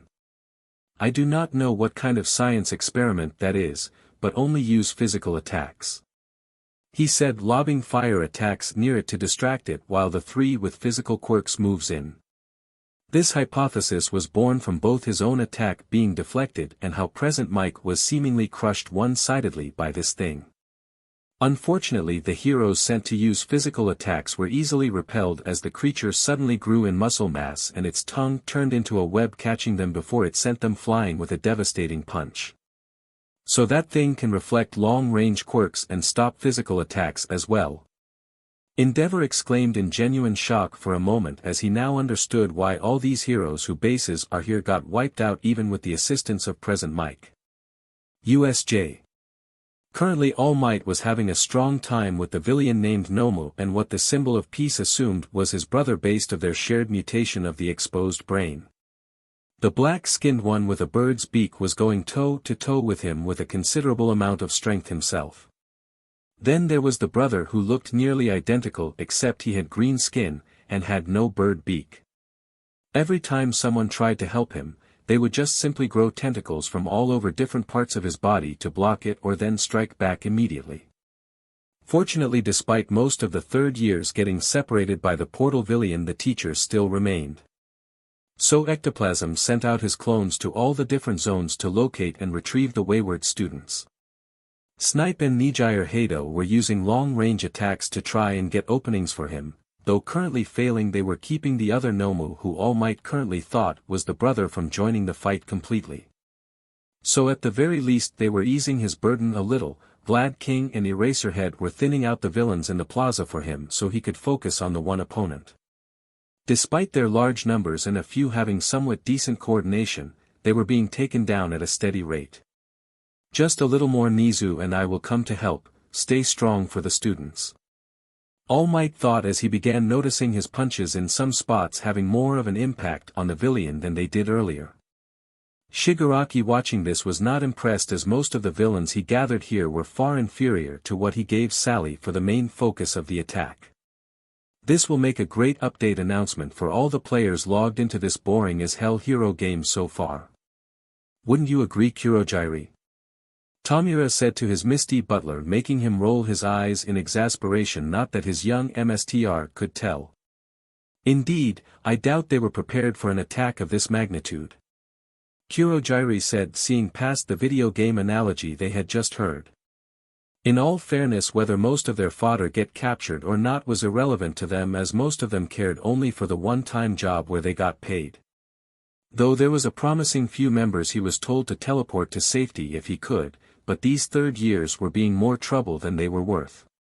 No wonder UA trusted them to fight hundreds of real villains, though on closer inspection he noticed something odd. Tamura, is it just me, or do you also not see where the All Might knockoff went to? He asked his leader, hoping his eyes were simply not as sharp as he had previously thought. Tamura Shigaraki, only now realizing it due to Kurojiri that indeed he did notice that the blonde brat with features so generic he looked like a literal All Might doll was nowhere to be found. If I remember right, his name is Mirio Togata. Tamura asked himself, beginning to recall their name and quirk based off of previous UA sports festivals he watched with Sally. He was also conveniently forgetting at the time that Iz was there as well, watching over them like some sort of parent chaperoning their child. He would have disintegrated that blue-haired beach for flicking a peanut at the back of his head for trying to hold Sally's hand if it wouldn't make Sally upset with him afterwards. But even using his quirk to escape to let them know that the others are locked, they are too late to make use of that warning. He said, sure of the fact that by the time they get to them, Sally and the others with her should be done clearing those zero-pointer robots. Moving on to the other hero students. Opposite end of Mustafu. The heroes, though not struggling in terms of difficult opponents, were struggling more so cause the police were unable to assist them in dealing with the captured criminals. Apparently their brothers in arms on UA's side of Mustafu were in desperate need of backup, resulting in them leaving the bare minimum here. So most of the heroes were having a slow time handing off the criminals to them in a secure manner. This also continued to result in them being unable to immediately go after the new criminals popping up as soon as they take of one. The idea of them sending back up to them at UA was a joke. What the commission was asking of them was making them sound like miracle workers. Fortunately, the police were getting their act together and are starting to handle the new influx of criminals at closer to their usual rates. It also helped that the number 3 hero Hawk was here taking the criminals down swiftly. Many who read this, if this was a story and not reality, would be confused about what would seem like a plot hole or bad writing. They would likely be thinking, why not ask the nearest prison for help when it came to the criminals they caught for emergency holding. But sadly for them, the prison was attacked a week prior by one assailant who did quite a number on the still recovering prison.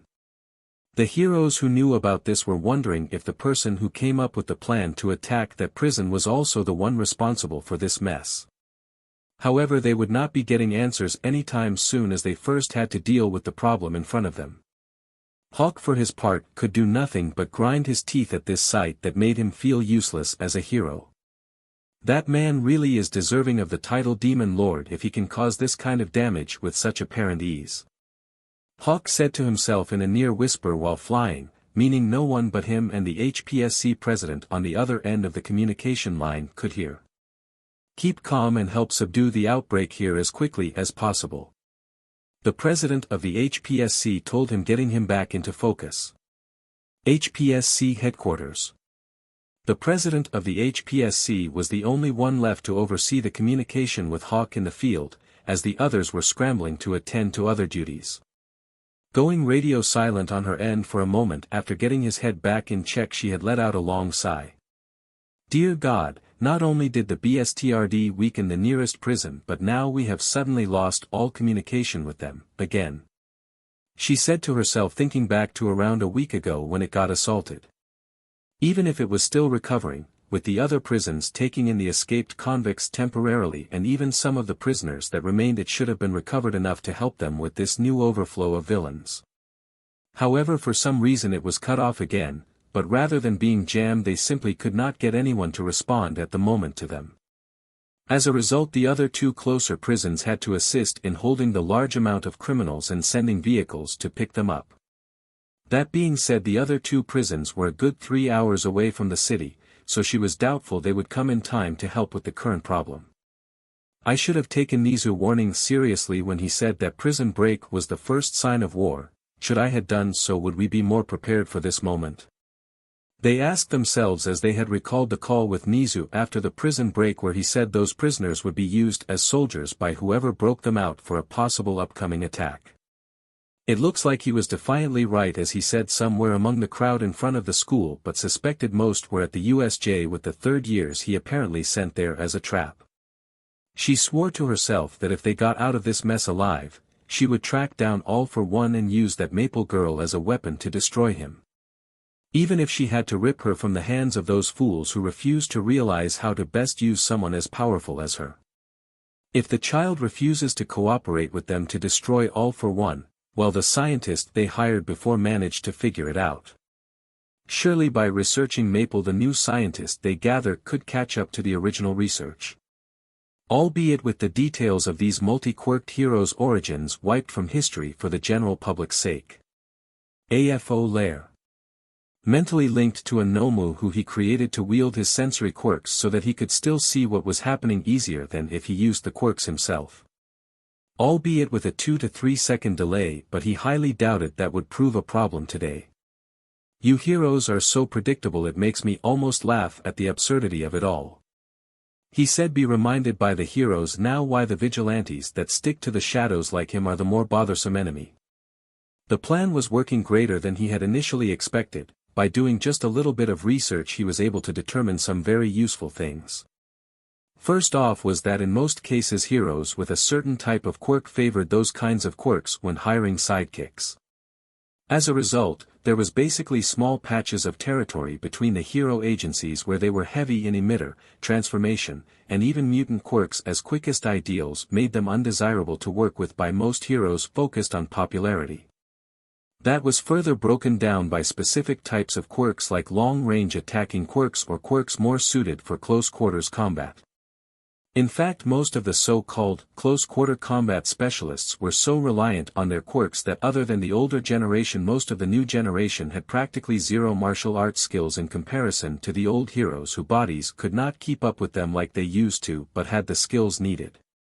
This meant for him that by sending Nomu with the right quirks to certain areas the heroes were made functionally useless. Mirko and Sir Night-Eye, who Sally had lured away by suggesting they send the Nomu heavily resilient to physical attacks to areas where they had more close combat-oriented quirks with little long-range options. Then there was the flying Nomu that they sent to near there as well, where there was only a few more but still barely any people with long-range quirks capable of hitting it from the air. Unfortunately for Nizu, Yue had no other option but to send his old nemesis Gran Torino, who was the only one there at the moment that could fight in the air. Fortunately for them, though it was admittedly unexpected, Endeavor had run into the Nomu capable of literally reflecting almost all of his and his sidekicks' quirks back at them. All Might or Gran Torino could have taken them down in an instant. Forever number 2. All for One said, sneering at the sight of Endeavor struggling to hold it off as it was just redirecting his flames back at him. Mustafa with Gran Torino. The fight was taking longer than expected, as the creature before the old pro was stronger than its lanky appearance would point to. On top of that, to have recovered so fast that most of the brats around him barely landed any hits on it at all. He could have planted his foot against its ear and pumped its head full of pressurized air, exploding its DMN head. But such a maneuver runs the risk of him being temporarily unable to use his quirk, so he would not be able to go help the others after. Out of the corner of his eye he saw someone familiar. Knowing this was the best chance he had to finish it quickly, Gran Torino sent the creature to them. Samurai, waiting for it to get closer, moved slightly to the side by a step or two, was now in a perfect position to deal with it. Bringing his sword in a left-to-right motion with a slight angle, he decapitated it while causing its body to go upward in front of him. Then using the back of his blade he slammed it into them, breaking its ribs in the process, causing significant internal damage to the creature's torso as he sheathed his sword. This was to make sure that if it had some sort of healing quirk to keep it alive while its brain was exposed, that it would not allow the body to further move around like a chicken after it had been cut off. A good day to you as well, Gran Torino. Why is it that whenever we meet you are kicking a villian into my face? Samurai asked one of his few friends from his long years of hero work. If this is your definition of a good day, then I don't want to see your definition of a bad one. Also, it is only 1 out of every 3 times we meet on the job I have kicked a villian at you. Gran Torino responded back, huffing at one of the few heroes from his generation left. Since you're here, there are 3 others creatures like this one. Mirko is fighting one of them and Toshinori, former brat of a sidekick, is dealing with the other one. You mind helping me by assisting one of the 2 idiots? He asked the other after filling them in on who was fighting. Before Samurai could respond, one of the heroes spoke up, grabbing their attention with little difficulty as was flailing around in a panic. I don't know about that other person you mentioned, but both Mirko and Sir Nighthigh asked Endeavor for backup. But there is one of those creatures holding him up, absorbing anything that is not a physical attack, redirecting it back at them. They exclaimed, shocking everyone as they never heard of Endeavor having trouble with a villian before. Letting out a sigh, Samurai cracked his neck and rubbed his shoulders, loosening himself up a little bit for what was to come. I will help that brat by taking over his fight. You go help Sir Nighthigh while I send Endeavor to Mirko. He said, getting a nod from his old friend before they sped off in a burst of air to their one-upon-a-time trainee, albeit for a brief few months. USJ. The students were beginning to trickle back in, but they were definitely finding themselves at a further disadvantage. Vlad King, despite being nearly impervious to BLD loss, still needed a bare minimum in his body in order to survive, so he too had his limit. Snipe was beginning to run low on ammo, which meant his quirk and by extension long-range support would soon come to a screeching halt. Nijire Hado was looking pale with bags under her eyes as her body was starting to really run low on energy.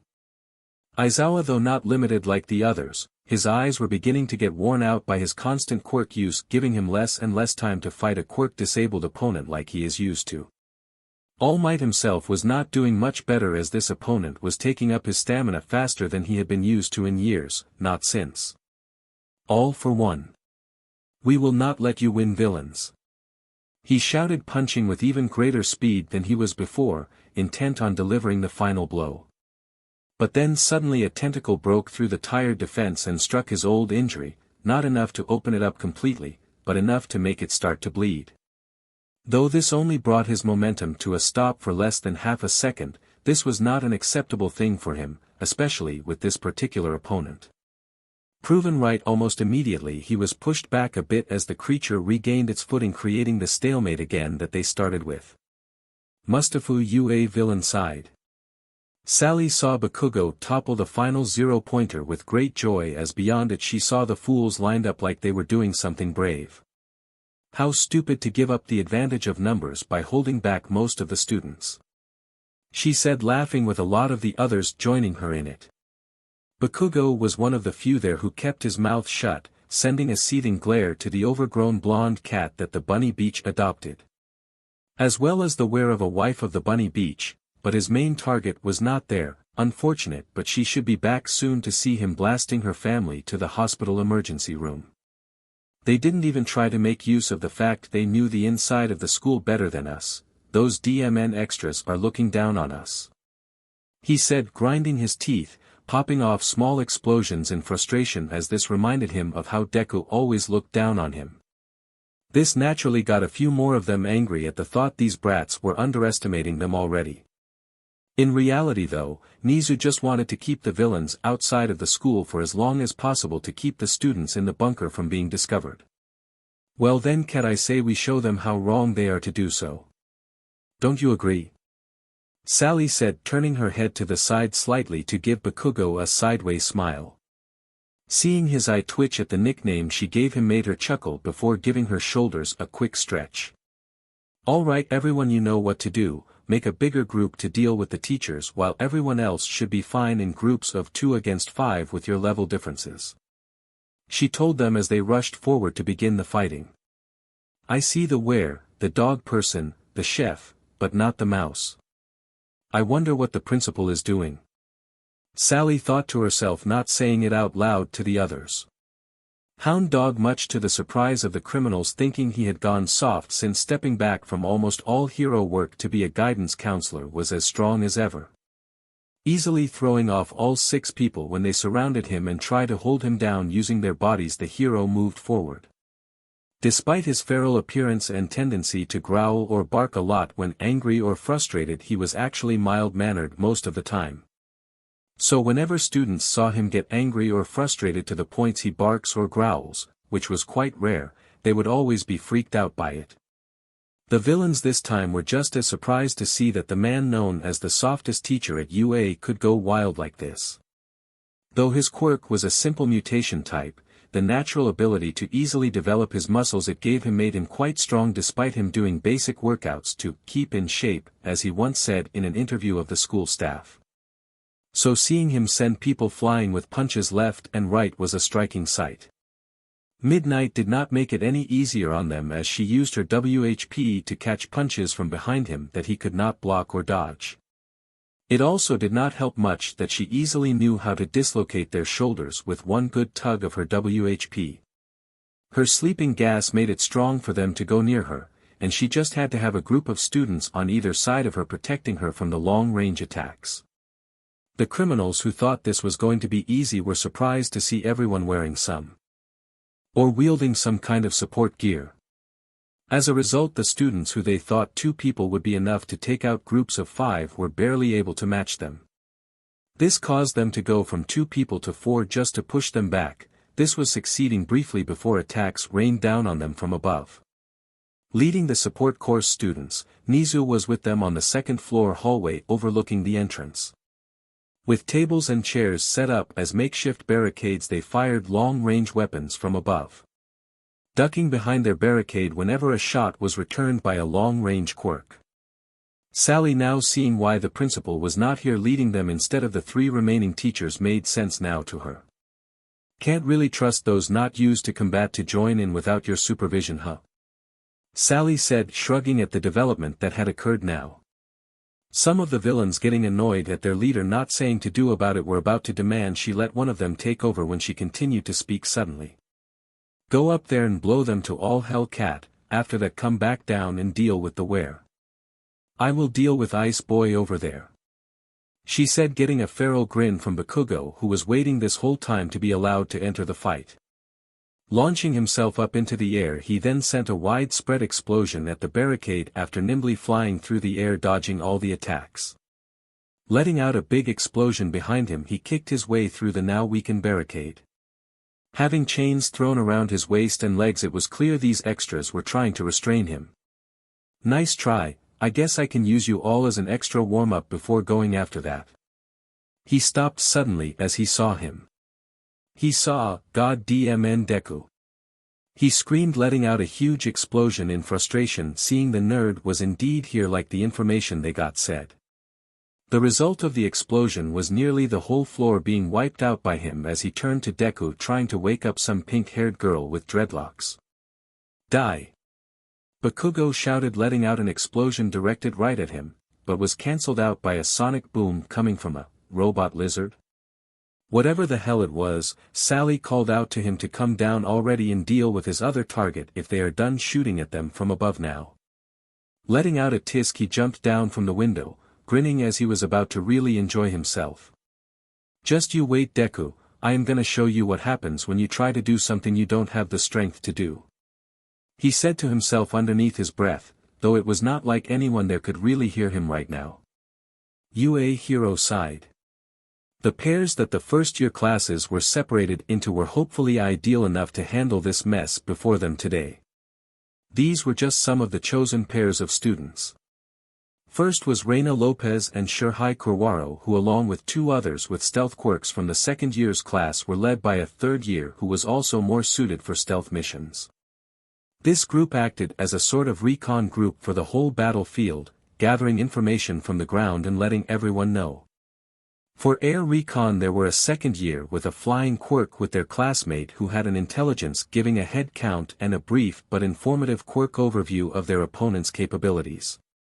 With them from Class 1B was Reiko Yanagi and Setsuna Tokage, who was also flying over the battlefield assisting in this effort as well. The third year leading them was also able to fly using his quirk as well. In one corner of the battlefield taking out a significant amount of villains were Shoto Todoroki and Mina Ashido with their group. Mina throwing ball of acid, which were then frozen by Todoroki, were then shot off at high speeds with an air cannon-like quirk. Normally not enough to do more than simply daze an opponent for a moment when taking a direct, were allowing the round chunks of frozen acid to reach their marks. Though currently dodging them at first, the villains just tried to initially smash through them or catching them to throw back. But the ice shell covering the acid ball were just strong enough to withstand the force of the air blasts. As a result, when they broke them or tried to catch them, which would then also break them, acid would spill out of them. Not enough to cause fatal injuries, but DMN did it hurt them when it got all over their skin. As a result, they were now dodging them instead, being forced to step back.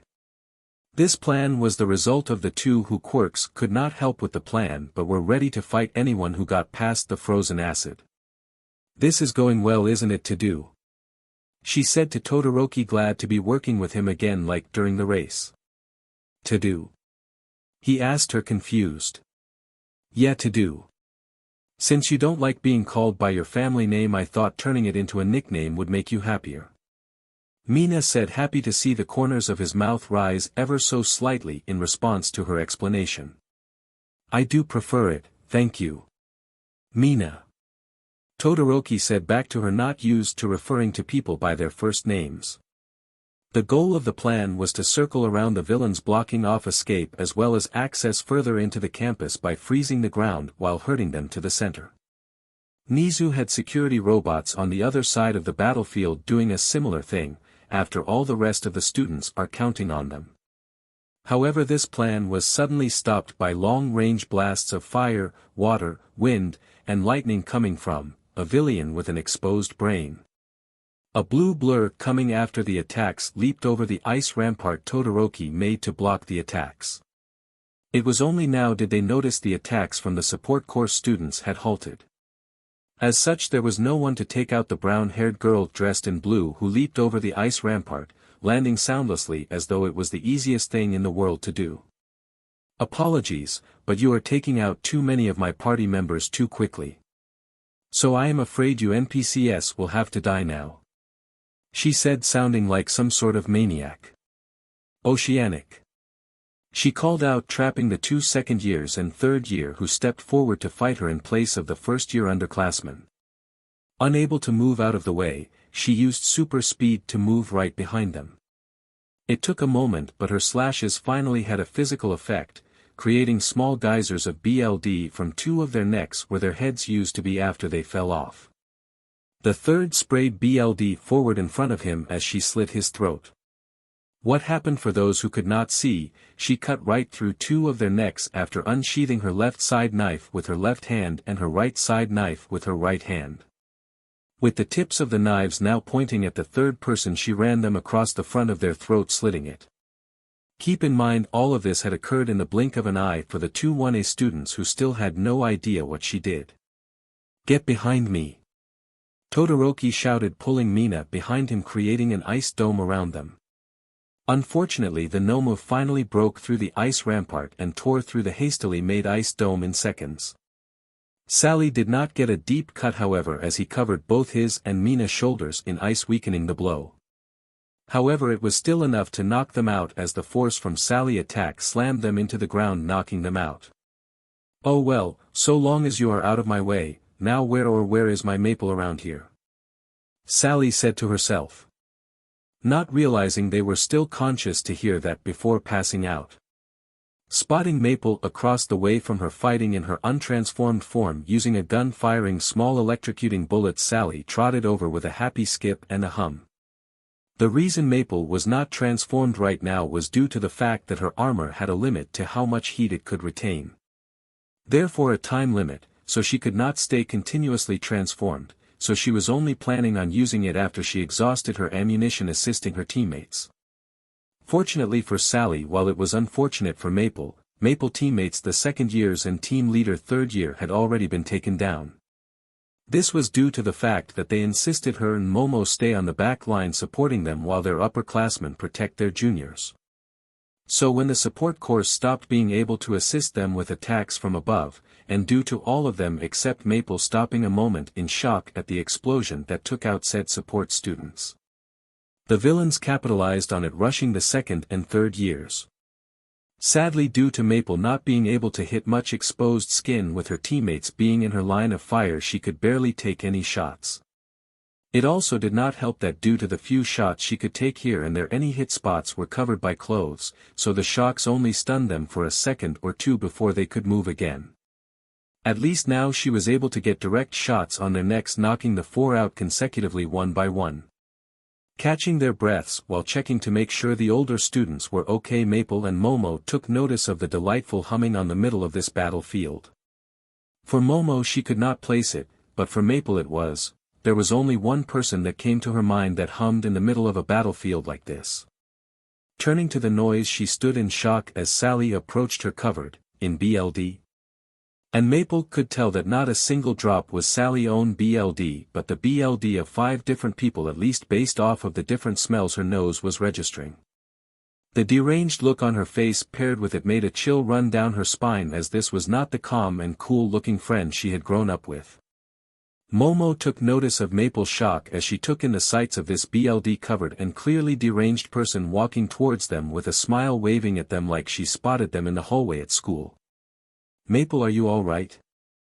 Come on, speak to me," Momo asked her friend, trying to get her to come back to reality. It was clear that she knew this crazy and dangerous-looking girl. Based off of her reaction, Maple seemed more in shock at seeing their current state than seeing themselves. Maple's eyes seemed to dart from BLD stains back to her deranged smile, unable to decide which one was more important to look at.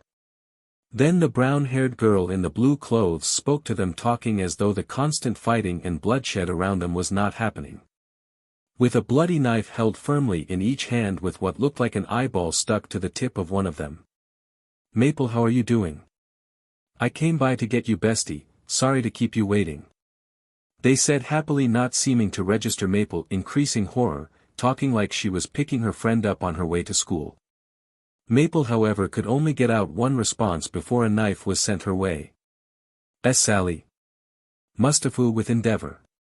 Barely dodging another return fire from this creature, Endeavor wiped the sweat from his brow with a huff. Though he had a few powerful physical fighters, most only knew how to fight with their long-range quirks, as most emitters were long-range. "DMN it. What is it gonna take to make this thing fall?" he shouted in frustration as exhaustion was beginning to show on his sidekick faces. Then out of nowhere the old man in rank 8 came in, both getting a deep cut as well as sending it flying into the wall of the building behind them. "Go help Sir Knight, I will deal with this foe myself, so you kids should hurry along," he said, as everyone there was literally young enough to be his children and grandchildren. As much as Endeavor wanted to bite back for the sake of his pride, he nodded and told his team to hurry up with him to Sir Knight. With them out of danger now, the samurai hero could turn his full attention to the creature before him as it got out of the rubble.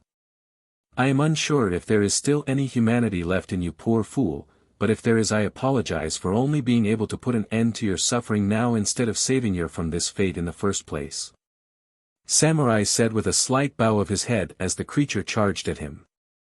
Running the blade up from under the jaw, he then twisted it, both breaking and locking it shut in an instant. pulling it out after he brought the blade down on its neck, severing the head for good with this last strike. Mustafu with Sir Nightai. Not being able to do much to the creature, they were at their limit till suddenly a spear made of fire came out of nowhere. Letting out a deafening screech, the creature was then bombarded by a slew of other long-range fire quirks. Its metal scales now serving only to cook its innards, with the flames encasing its body as the catalyst for this painful death.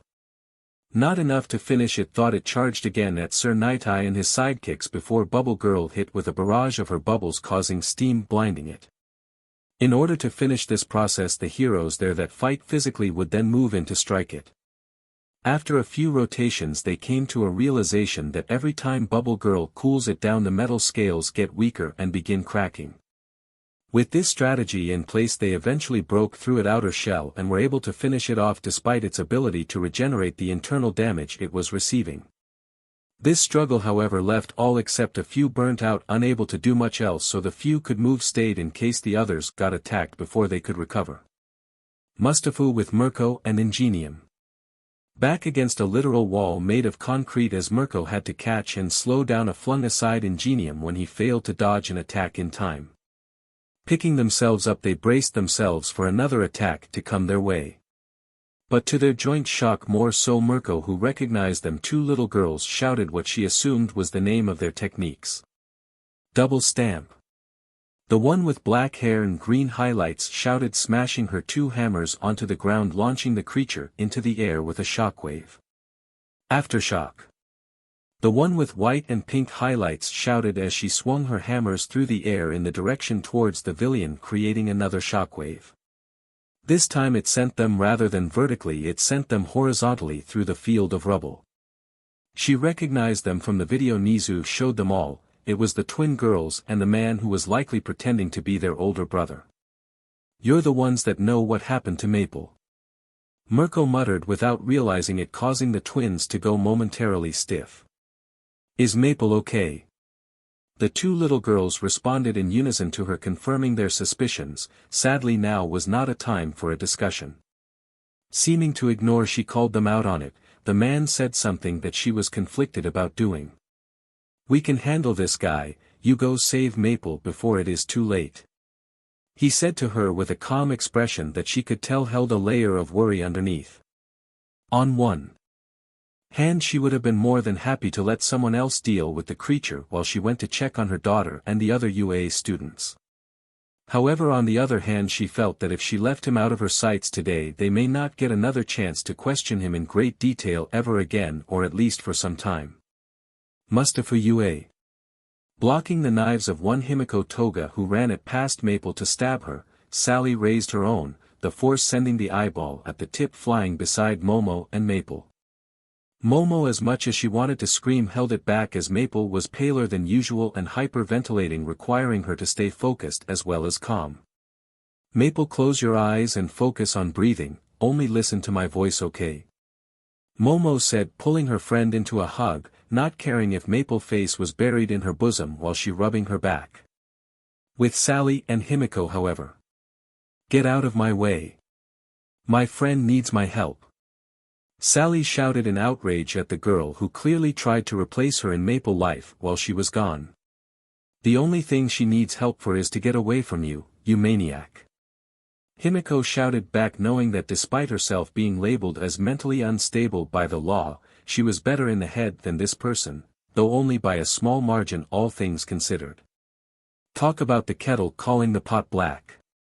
Sally continued the shouting, matching, pointing out the clear hypocrisy as she remembers how the news said she went psycho and tried to kill a classmate a while back. "At least I don't have a broken nose."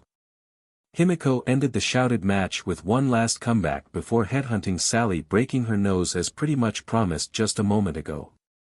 Taking the chance to push forward as the assailant lost ground in the fight, she pushed her about 3 meters back before launching two small throwing knives at her. This caused Sally to jump back further, dodging each knife that tried to skewer her feet, in an attempt to pin her in place. Unfortunately for her, the Nomu that was with her could not attack because she was in the line of the attack currently. It was given order to protect her from harm as well as obey her orders absolutely. Wiping the BLD from her nose and setting it in place with a stomach-churning bony crunch, she used a healing spell. Not bad for an overgrown cat, but no matter, I can slice you up easy enough, you NPC. Sally declared with great fervor, leaping forward, slashing down at her opponent after jumping into the air.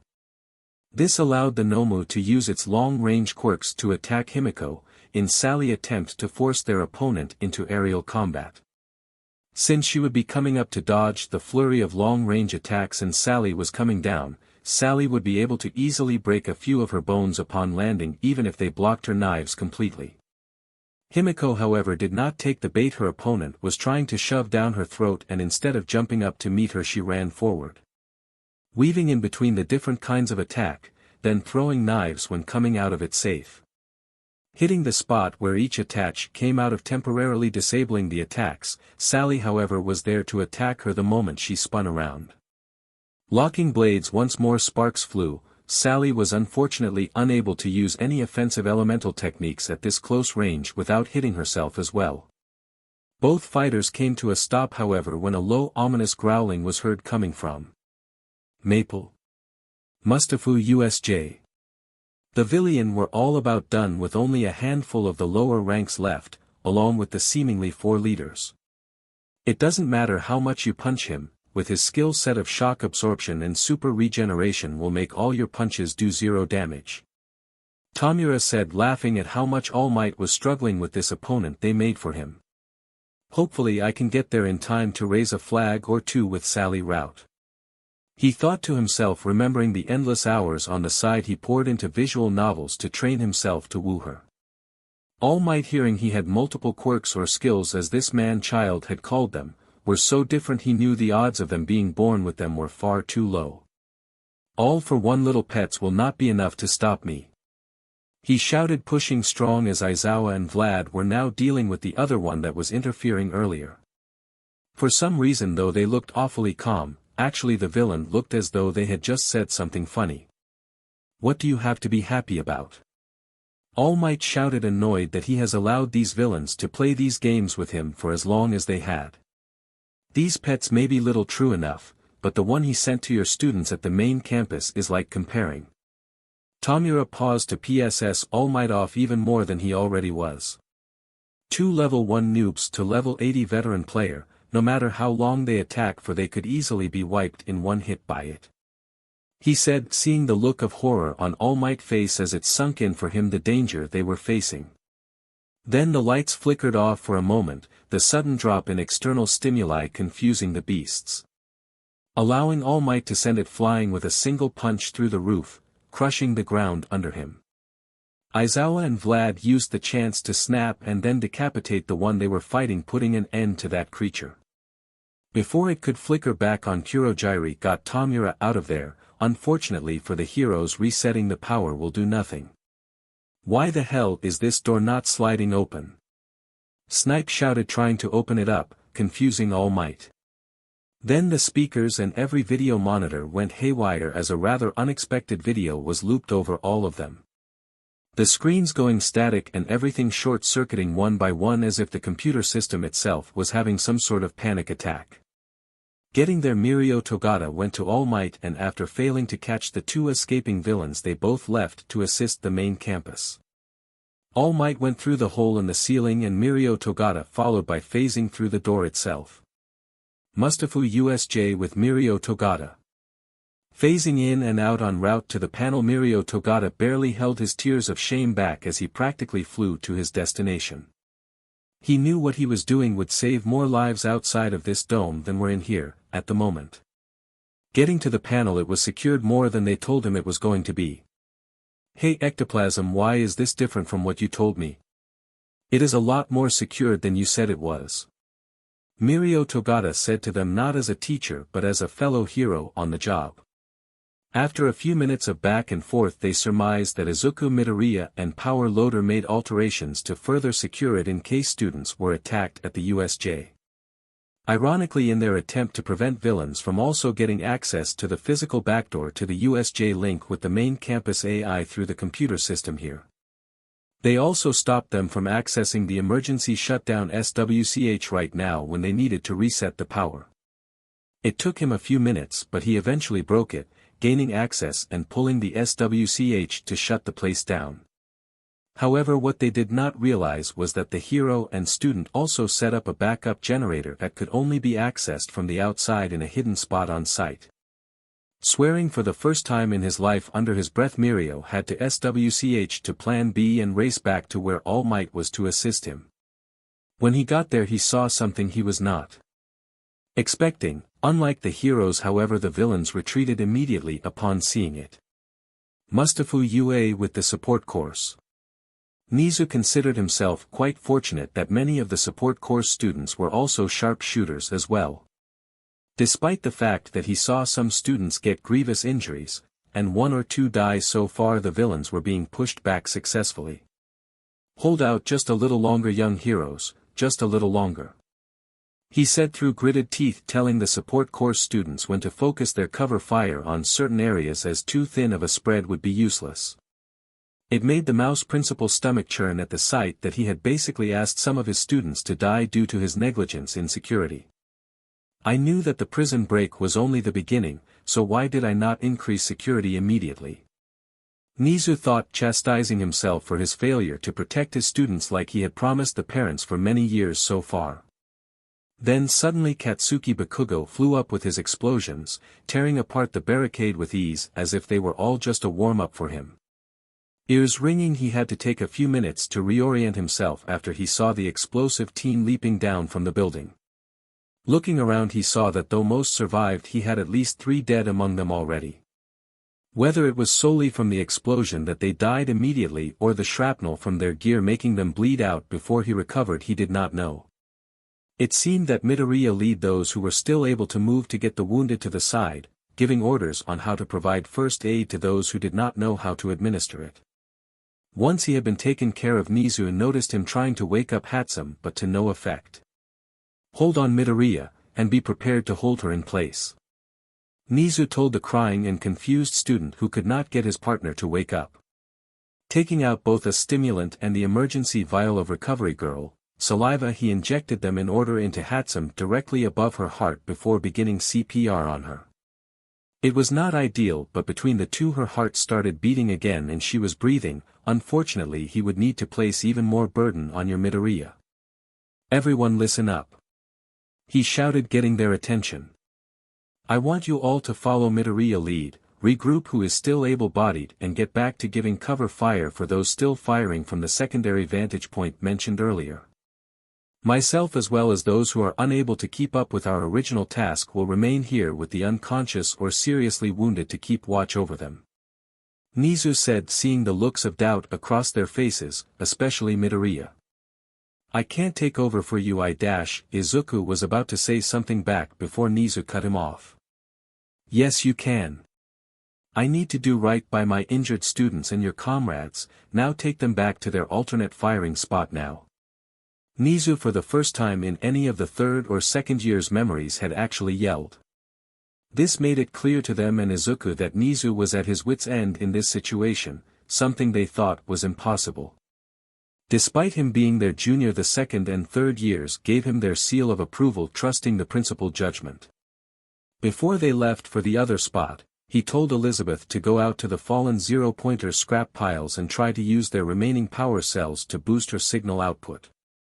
Then gave her an infected video to disable the entirety of the UA servers by destroying the AI in charge of it and its other off-site facilities of UA. As they started firing again, they both felt and heard the ground rumbling and they saw her AFO lair. Taking a sip of mineral water with one hand while casually putting his other hand through a portal to grab the heads of students in the middle of battle at UA.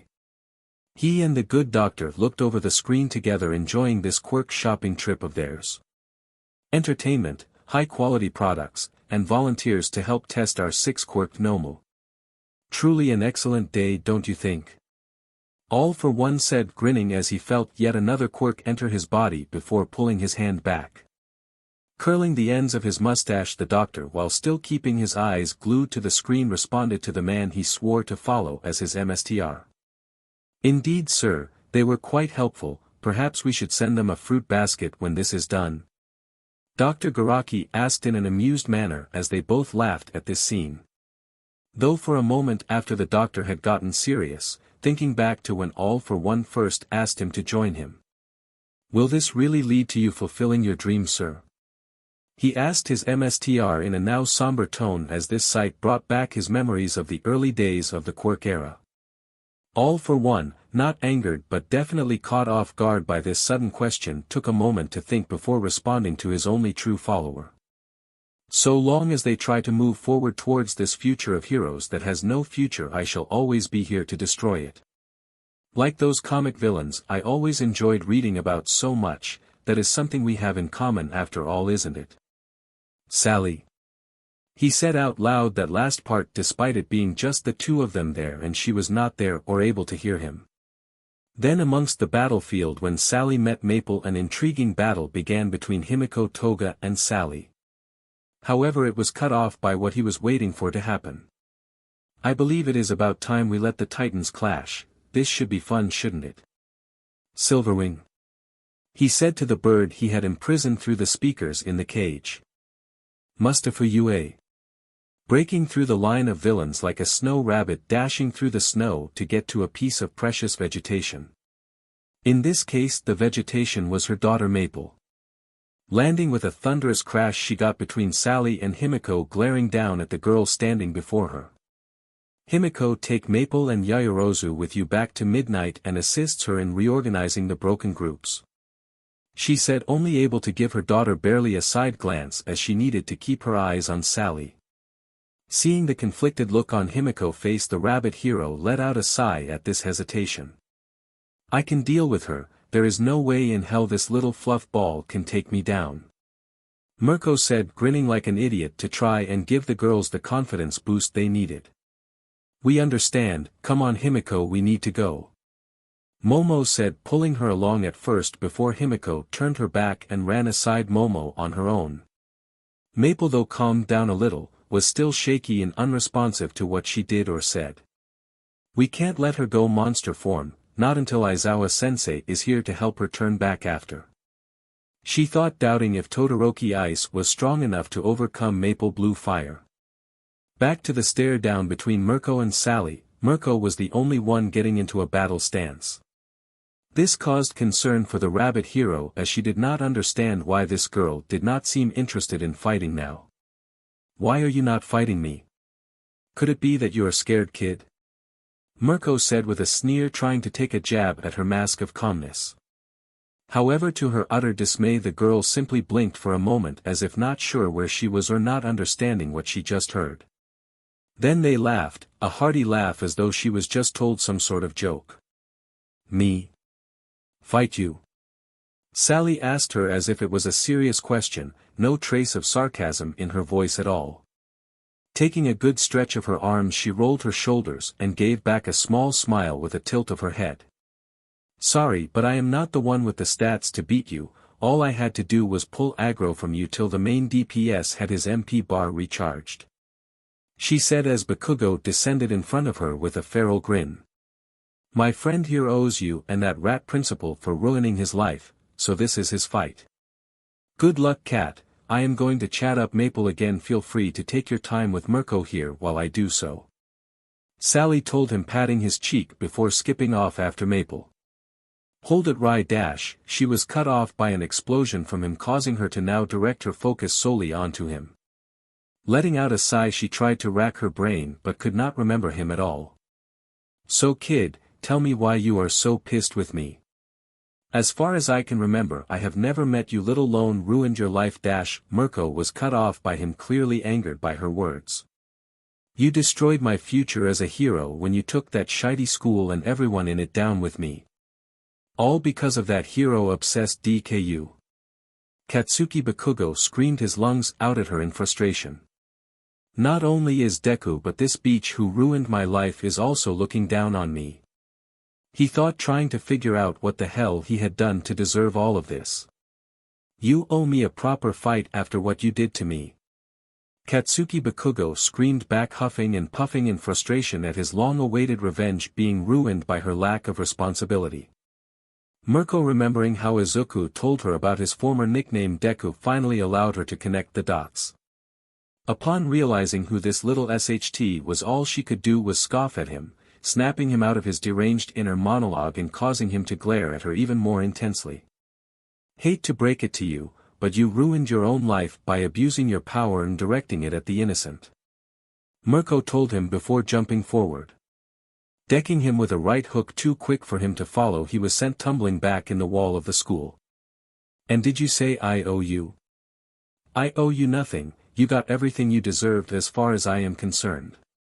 But look on the bright side, before I send you back to prison, we never could have crushed all those quickest assholes ruining the next generation if it was not for your F-up. So in that sense I guess you did do something heroic, huh?" She said to him, apologizing to Izuku internally about how she could not keep her promise to show his old friend mercy. "This kid is beyond hope or reason. I hate it when Nizu is right about stuff like this," she said, letting out a sigh as Kaken, as Izuku called him, crawled out of the rubble snarling like some sort of attack dog. Mustafa Ua Villian sighed. Going through the portal to the main battlefield at UA, Tamura Shigaraki and Kurogyri saw how the elites they gave Sally were somehow being pushed back. However, they could also see that about half the students here had been unable to continue fighting either by injury or death. Well, at least they were not complete failures. This is still pathetic though, considering we pulled aggro on most of their highest level fighters," he said in annoyance, for once not scratching his neck, as his satisfaction from messing with All Might just barely made up for the disappointment here. Spotting Sally, he called out to her, "Sally, there you are," getting her attention. Taking a quick detour to speak with him, she asked how the USJ went for him. After some back and forth, they agreed he would deal with Hound Dog while she dealt with Midnight, since she was guarding Maple.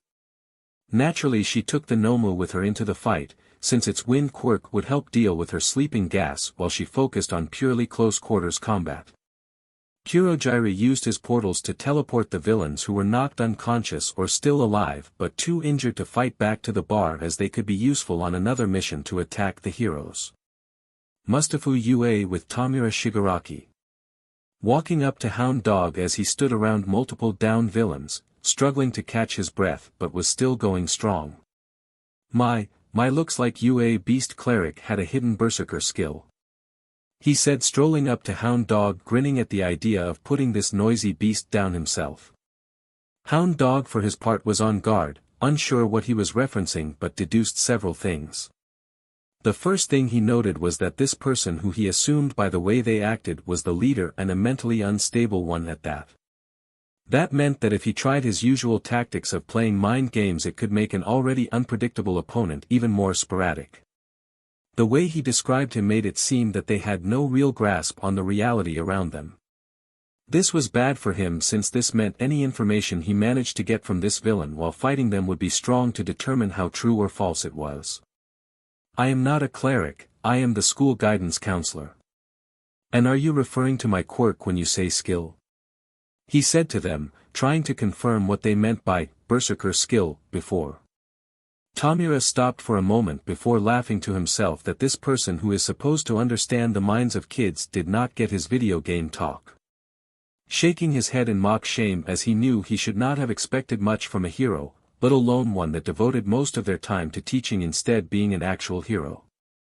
"You are quite the noob if I need to explain something so basic to a veteran like you," he said, deciding to leave them in the dark as he wanted to watch Sally kill Midnight as soon as possible. Mustafa with Chrome, and Yui. After sending Mirko off to UA, where Maple was, the three guild mates took up positions they normally would against a boss monster in the game. Mai and Yui took either side, Mai taking right with her sister taking the left side of this opponent standing before them so mindlessly.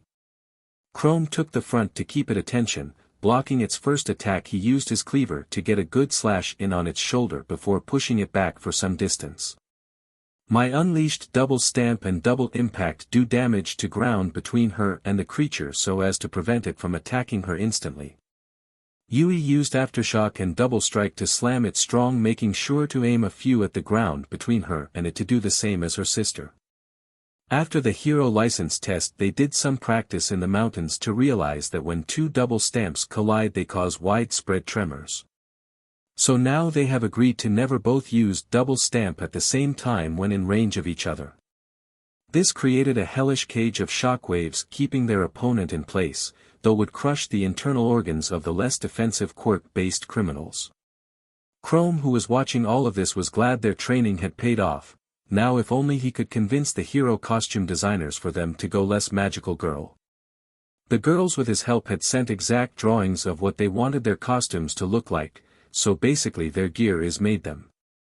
However, when the design company the government sent it to saw them, and the little girls they were making them for, the designer in charge of them decided to go magical girl. Meaning that they added hoods and more frills, a lot more frills. Granted, they were made of a fireproof material that was tear resistant, so it did at least help with their defenses a little. And they shortened the skirts a little, which is how they managed to add more frills without overloading the already, in his opinion, overly frilly dress.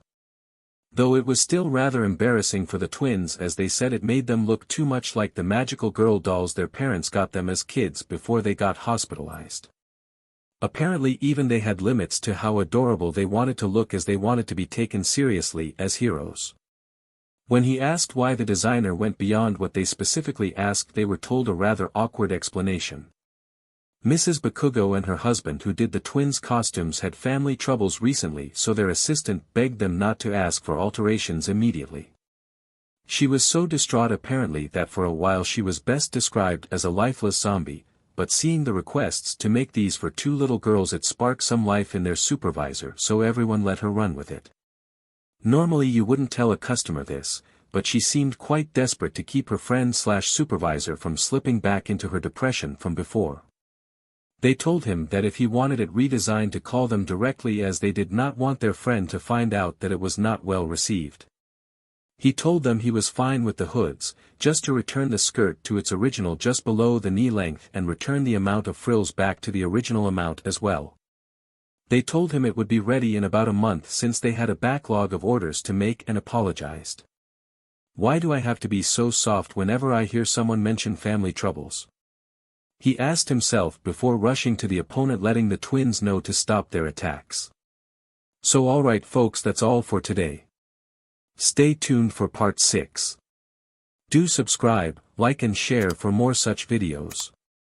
Also check out the story and author Kuji17 on fanfiction.net.